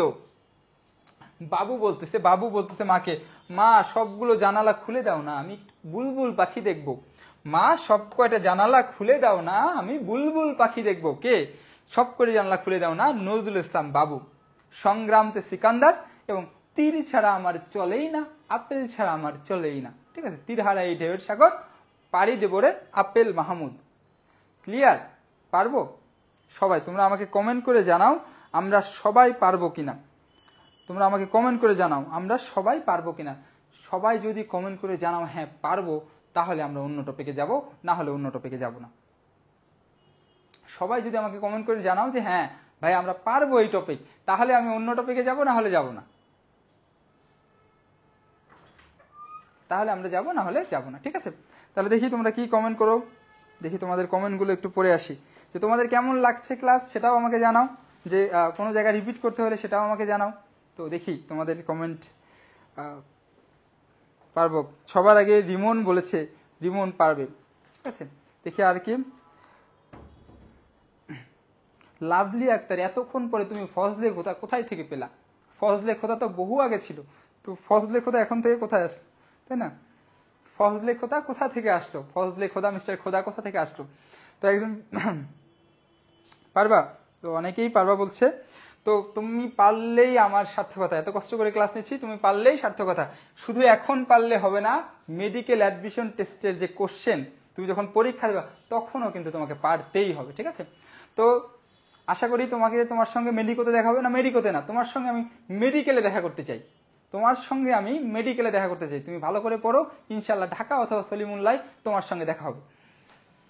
তো আসো, তো এই গানগুলো আমরা অলরেডি পড়লাম, যে হচ্ছে ভাষা আন্দোলনটা আলাদা করে বলার থেকে আমি একসঙ্গে পড়লাম, যে ওরা আমার মুখের ভাষা কায়রা নিতে চায়। কায়রা নিতে চায়, এটা কিভাবে মনে রাখবো? লেট লতিফ। দেখো আব্দুল লতিফ নাম আমরা দিয়ে দিলাম লেট লতিফ। ভাষা কায়রা নিতে চায় মানে কি? এই গানটা কি কখন লেখা হয়েছে জানো? তো পাকিস্তানিরা যখন বাঙালিদেরকে মেরে ভূত বানায় ফেললো, যে হচ্ছে 1952 সালে, তার 2 বছর পরে মিস্টার আব্দুল লতিফ লিখলো ওরা আমার মুখের ভাষা কায়রা নিতে চায়। মানে কি ভাই? ভাষা কেড়ে নিয়ে চলে যাওয়া শেষ, তার 2 বছর পরে লেট লতিফের মনে হলো ওরা মুখের ভাষা কেড়ে নিতে চায়। তাহলে এরকম বোকা, উল্টাপাল্টা বোকার মতো কাজ কার? অবশ্যই লেট লতিফের। লেট লতিফ বলে ওরা আমার মুখের ভাষা কেড়ে নিতে চায়, কায়রা নিতে চায়। ঠিক আছে, তো ভাষা ক্লিয়ার, গানগুলো ক্লিয়ার। এবার আমরা পড়ব তোমার সাধারণ জ্ঞানের আরেকটা মোস্ট ইম্পর্টেন্ট টপিক, খুবই কঠিন।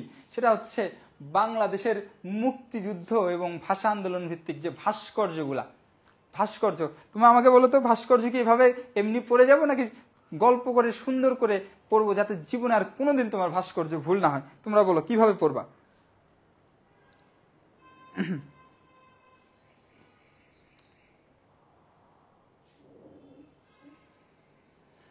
ঠিক আছে, যেগুলো ক্লাসে বলছি না সেগুলো ইম্পর্টেন্ট না, খুবই সিম্পল। আমি ক্লাসে যা বলবো এখন পারবা, পরীক্ষার হলে মেডিকেল অ্যাডমিশনে এগুলোই আসবে। ঠিক আছে, যেগুলো 1-2টা তোমার অতিরিক্ত লাগবে সেটা আমরা মেডিকেল ক্লাসে বলে দেবো। ঠিক আছে, এক ক্লাসে এত বড় টপিক তো আসলে কাভার করা একটু কঠিন। একটু তো তোমরা বোঝো, তাই না? এক ক্লাসে আমি সব শেষ করে দেওয়া একটু তো কঠিন। তো দেখো, চলো, যে মুক্তিযুদ্ধ ভিত্তিক ভাস্কর্য, এটাও আমরা গল্প করতে করতে পড়ে ফেলি। ঠিক আছে, মুক্তিযুদ্ধ ভিত্তিক ভাস্কর্য, তোমরা রেডি বললে হলে বলো যে হ্যাঁ ঠিক আছে শুরু করি। তো তার আগে আমরা তো গল্প শুরু করার আগে একটু মজা করেই বলি, যে তোমরা আমাকে বলো তো, যে এখনকার ছেলেমেয়েরা সবচেয়ে বেশি কি করে? এখনকার ছেলেমেয়েরা সবচেয়ে বেশি কি করে? তোমরা আমাকে বলো যে এখনকার ছেলেমেয়েরা সবচেয়ে বেশি কি করে। দেখি কে কি বলো, যে এখনকার ছেলেমেয়েরা সবচেয়ে বেশি কি করে।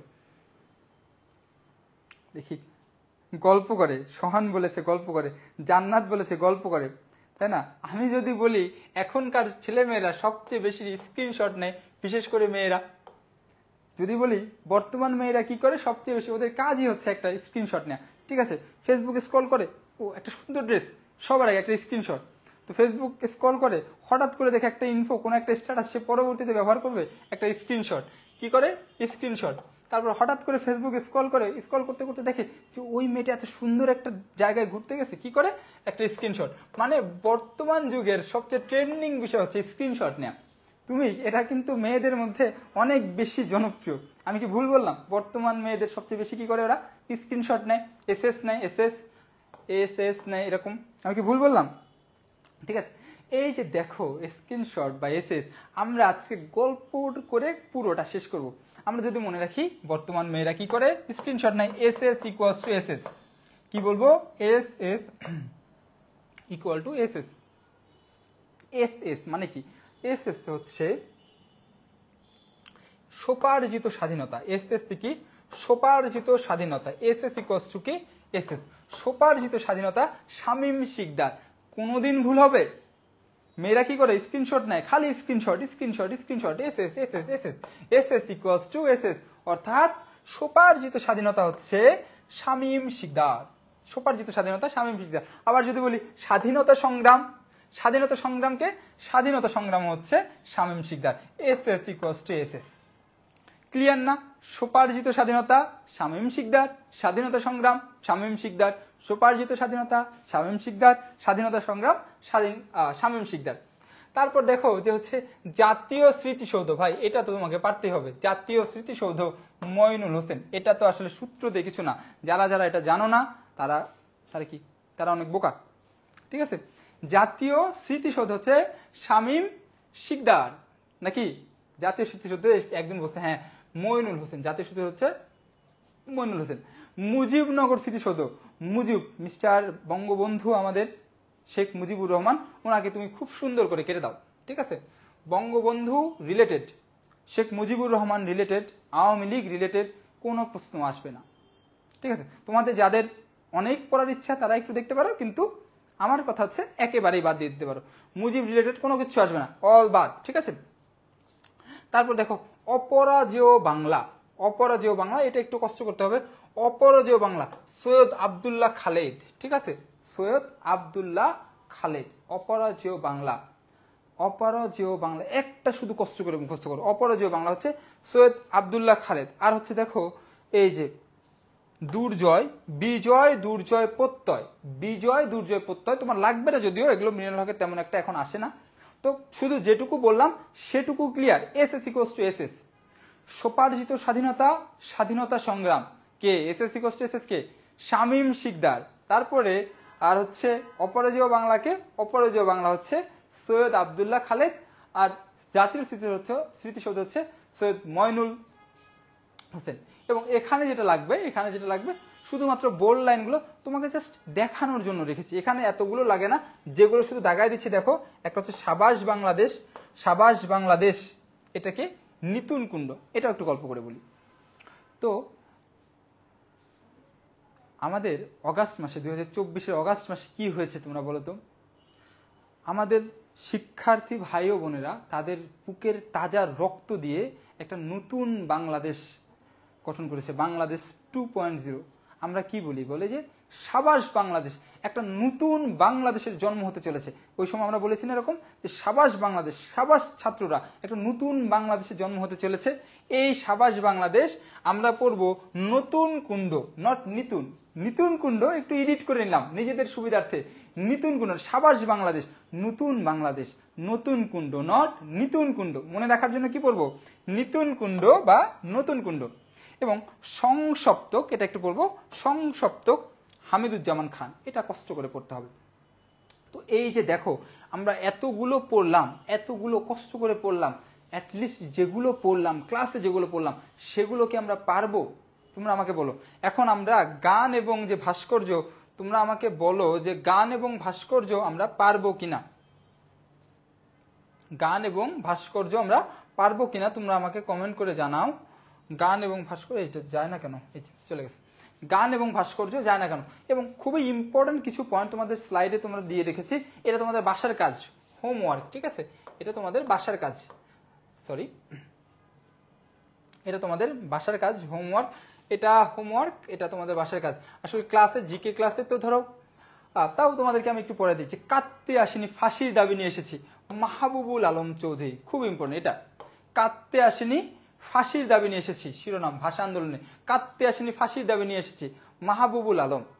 তারপরে নাটক কবর হচ্ছে মুনির চৌধুরী।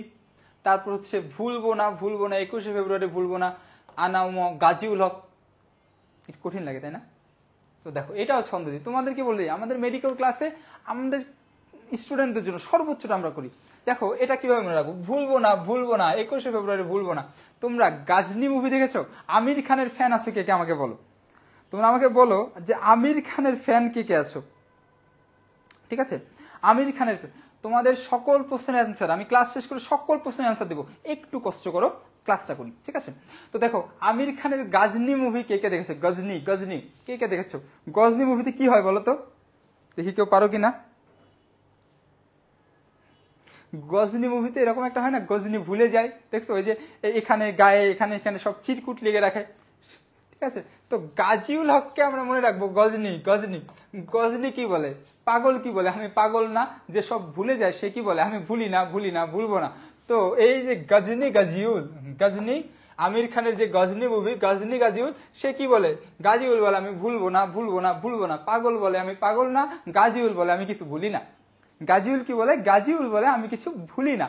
তো এই যে দেখো আনম গাজিউল, ভুলবো না 21 ফেব্রুয়ারি ভুলবো না, এটা কার? এটা হচ্ছে গাজিউল।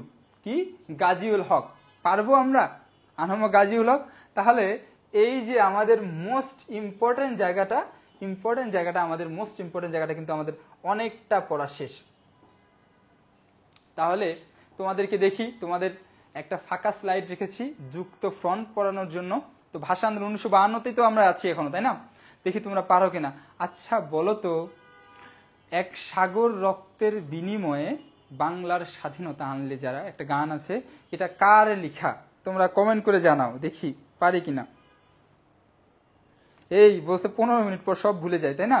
15 মিনিট পর ভোলা যাবে না। দেখি কতজন পারো, দেখি সবাই কমেন্ট করো। কমেন্ট করলে তোমার এই পড়াটার কোনোদিন পড়তে হবে না। ঠিক আছে, শিক্ষকের উপরে বিশ্বাস রাখো, আমাদের উপরে বিশ্বাস রাখো, মেডিকোর উপরে বিশ্বাস রাখো, ইনশাআল্লাহ জয় আমাদের একসঙ্গেই হবে। ঠিক আছে, কমেন্ট করো দেখি কি হয়। একজন বলছে কার লগে কে প্রেম করে এডি খোঁজা কি বলে খুঁজিয়া বেড়ায় মাইয়ারা। ঠিক আছে, এই তুমি ক্লাস বাদ দিয়ে কে মেয়েরা কি করে সেটা নিয়ে পড়ে আছো কেন তুমি? ঠিক আছে, দেখি বলেছে হচ্ছে মৌমিতা বলেছে গোবিন্দ হালদার, ফাহাদ বলেছে গোবিন্দ। হ্যাঁ, ভেরি গুড। তারপর বলো তো, তীর ছাড়া আমার চলেই না, একটা গান আছে না, তীর হারা এই ঢেউয়ের সাগর পাড়ি দিব রে। এটা কিভাবে মনে রেখেছিলাম? তীর ছাড়া আমার চলেই না, তীর হারা এই ঢেউয়ের সাগর পাড়ি দিব রে। তো দেখো এটা কিভাবে পড়েছিলাম বলো দেখি। তীর ছাড়া আমার চলেই না, এটা কিভাবে মনে রেখেছিলাম, দেখি তোমরা পারো কিনা। ক্লাস হবে মজার, ঠিক আছে, মজা করব। ও একজন বলেছে apple Mahmud, very good apple Mahmud. এরপরে বলো তো, ভুলবো না আমি কিছুই ভুলবো না কিন্তু আমি সব ভুলে যাই, এটা কি? ভুলবো না গানটার রচয়িতা কে? ভুলবো না গানটার রচয়িতা কে? ভুলবো না আমি কিছুই ভুলবো না গানটার রচয়িতা কে?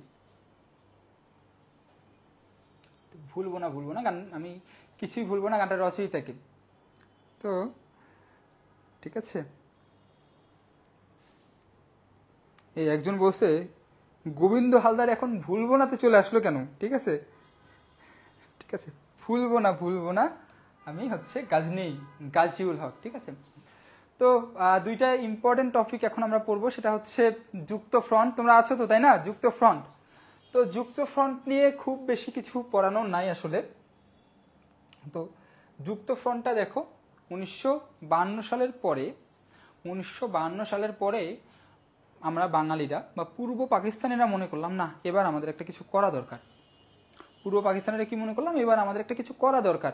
আমরা কয়েকটা দল মিলে একটা যুক্ত ফ্রন্ট মানে কি? যুক্ত ফ্রন্ট মানে জয়েন্ট ফ্রন্ট, মানে কয়েকটা দল, চারটা দল মিলে একটা ফ্রন্ট গঠন করলাম যে না, বাঙালিদের অধিকার আদায় করতে হবে ভাষা আন্দোলনের পর। তাহলে যুক্ত ফ্রন্টের দফা কয়টা হবে? 21 দফা। অবশ্যই যুক্ত ফ্রন্টের দফা কয়টা হবে? 21 দফা। ভাষা আন্দোলনের পরপরই যদি একটা দফা ঘোষণা করা হয় বাঙালিদের দ্বারা, তাহলে অবশ্যই সেটা 21 দফা না?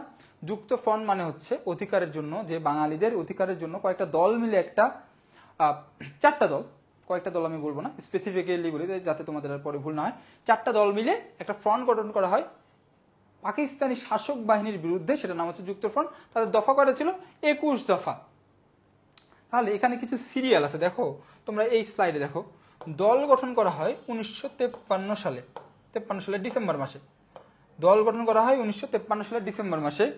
1954 সালের মার্চ মাসে ইলেকশন হয়। 1954 সালের এপ্রিল মাসে, খালি সালগুলো মনে রাখো, মাসগুলো মনে রাখো, এপ্রিল মাসে আমাদের যুক্ত ফ্রন্ট বাংলার ক্ষমতা লাভ করে, মানে জয় লাভ করে সোজা বাংলা কথা। এবং 1954 সালের মে মাসে, মাত্র কয়েকদিন পরে, 56 দিনের গভর্নমেন্ট বলা হয়, 1954 সালের মে মাসে পশ্চিম পাকিস্তানিরা বলে যে ভাই এই যুক্ত ফ্রন্ট যারা বাঙালিদের জন্য কাজ করে তাদেরকে থাকতে দেওয়া যাবে না। মে মাসে এটা বাতিল করা হয়।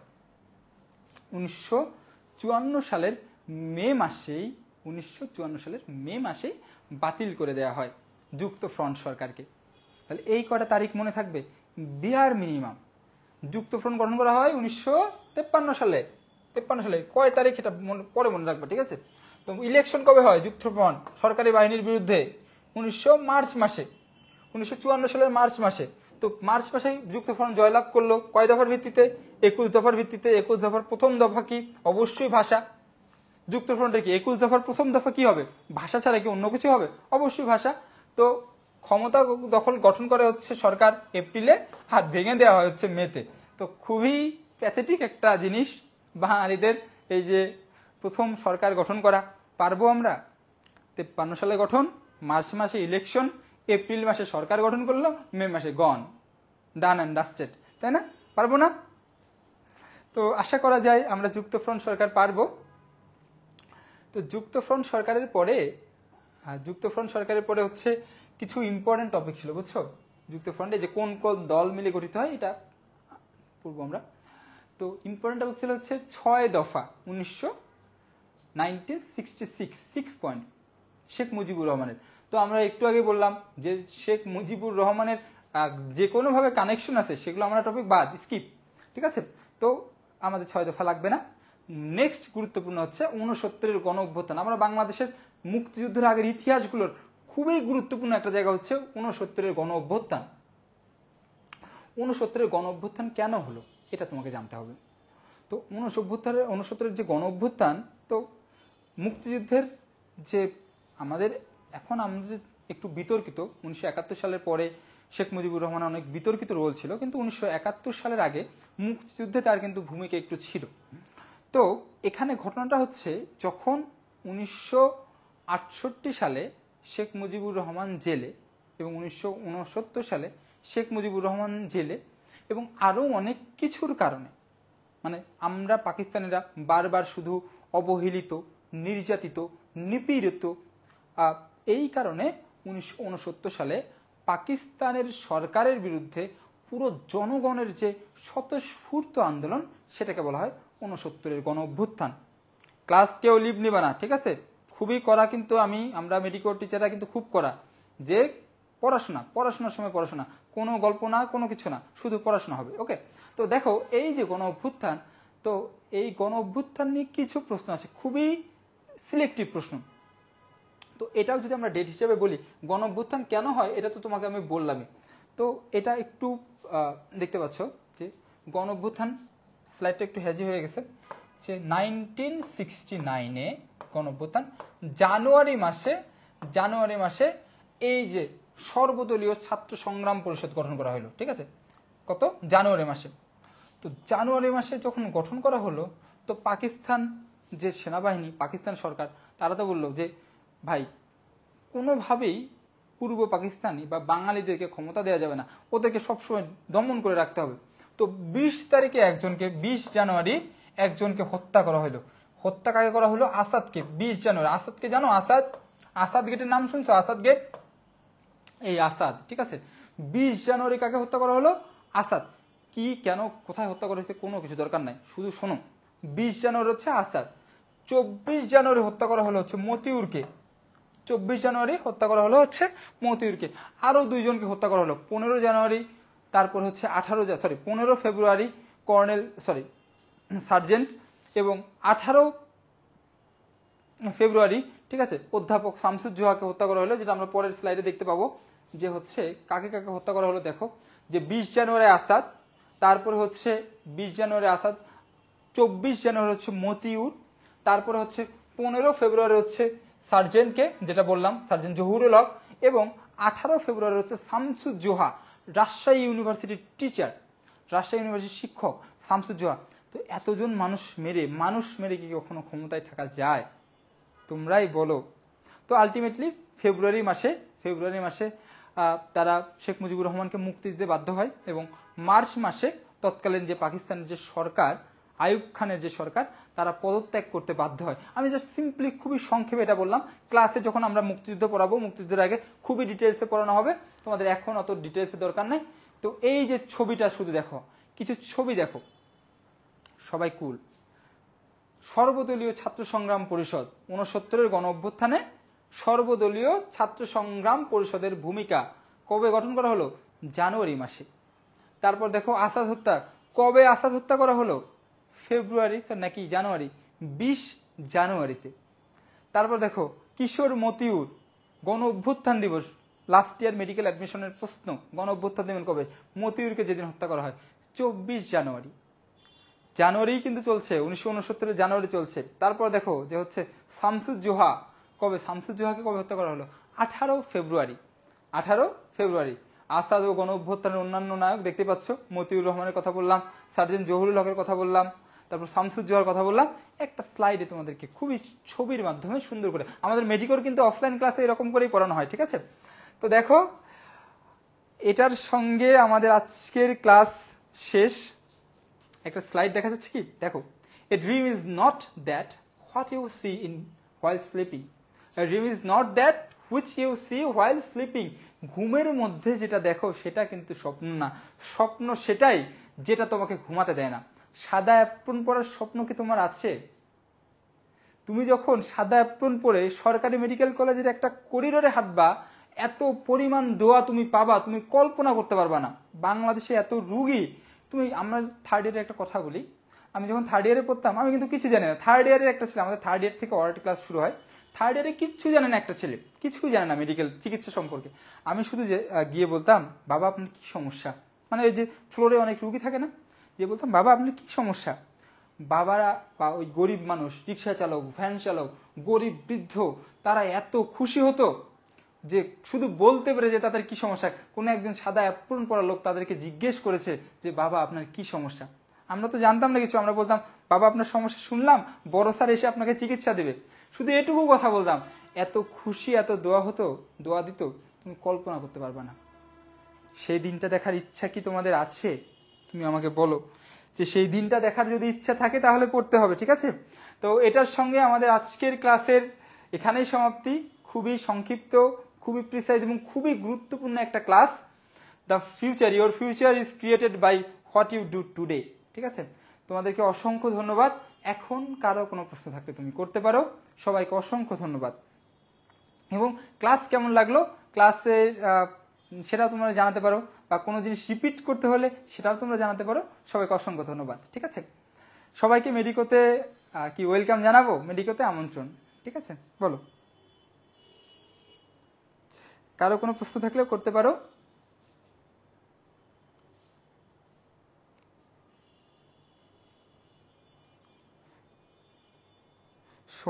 সোহাগ বলেছে জি ভাইয়া। তারা কিসে জি ভাইয়া বলেছে আমি জানি না, আমিও বললাম ইয়েস, সহমত, ঠিক আছে? মানে তোমাদের কমেন্টগুলো একটু স্লো আসে, বুঝছো, এটা ঠিক বোঝা যায় না। একজন জিজ্ঞাসা করেছে ভাইয়া অফলাইনে কোন ব্রাঞ্চে পড়ান, ঠিক আছে? মেডিকোর প্রত্যেকজন টিচার আসলে ফাঁকা থাকা সাপেক্ষে অফলাইনে সকল ব্রাঞ্চেই ঘুরে ঘুরে ক্লাস নেন, ঠিক আছে? যদি লাক ভালো হয় হয়তো তোমার ব্রাঞ্চে তোমার সঙ্গে দেখা হবে, ঠিক আছে?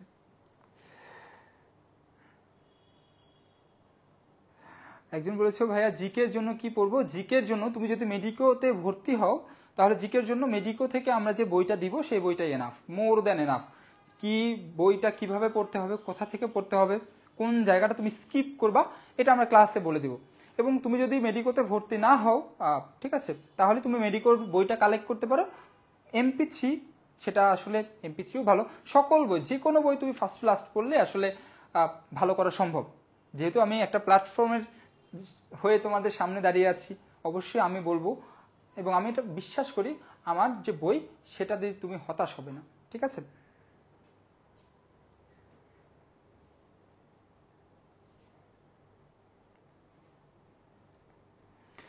মেডিকোতে কত নাম্বার পেলে চান্স হয়? মেডিকোতে নাকি মেডিকোতে বললা নাকি মেডিকোতে বললা? মেডিকেলে, ঠিক আছে। মেডিকেলে এই তোমাকে না বললাম ঢাকা সলিমুল্লাহ সেটা কথা বলবো না আমরা। তুমি যদি আমাকে জিজ্ঞাসা করো ঢাকা সলিমুল্লাহতে কত নাম্বার পেলে চান্স হয়, তাহলে আমি অ্যান্সার দেবো। আমরা কোনো চান্সে স্বপ্ন দেখবো বড়, বুঝছো? স্বপ্ন দেখবা বড়, পরিশ্রম করবো বেশি। স্বপ্ন, আমি স্বপ্ন কেন, চান্স পাওয়ার দেখবো, স্বপ্ন দেখবো ঢাকা মেডিকেলে 80+ পেলে ঢাকা মেডিকেল শিওর, ঠিক আছে? 80+ পেলে ঢাকা মেডিকেল, এটা টার্গেট করে 80 পাওয়া সম্ভব। আর চান্স পাওয়ার জন্য হচ্ছে 70 বলতে কি 65 থেকে 72 এই রেঞ্জে নাম্বারটা ভেরি করে, এটা হচ্ছে চান্সের জন্য। আর 80+ হচ্ছে ঢাকা মেডিকেল, আমাদের স্বপ্নের জায়গা ঢাকা মেডিকেল কলেজ। তোমাদের সঙ্গে থেকে অনেক ভালো লাগলো। তোমাদের সঙ্গে এতক্ষণ ছিলাম আমি doctor Sabit Ibne Moaz, sir Salimullah medical college, SMC, ঠিক আছে? তাহলে নেক্সট ক্লাস পর্যন্ত সবাইকে শুভকামনা, আল্লাহ হাফেজ।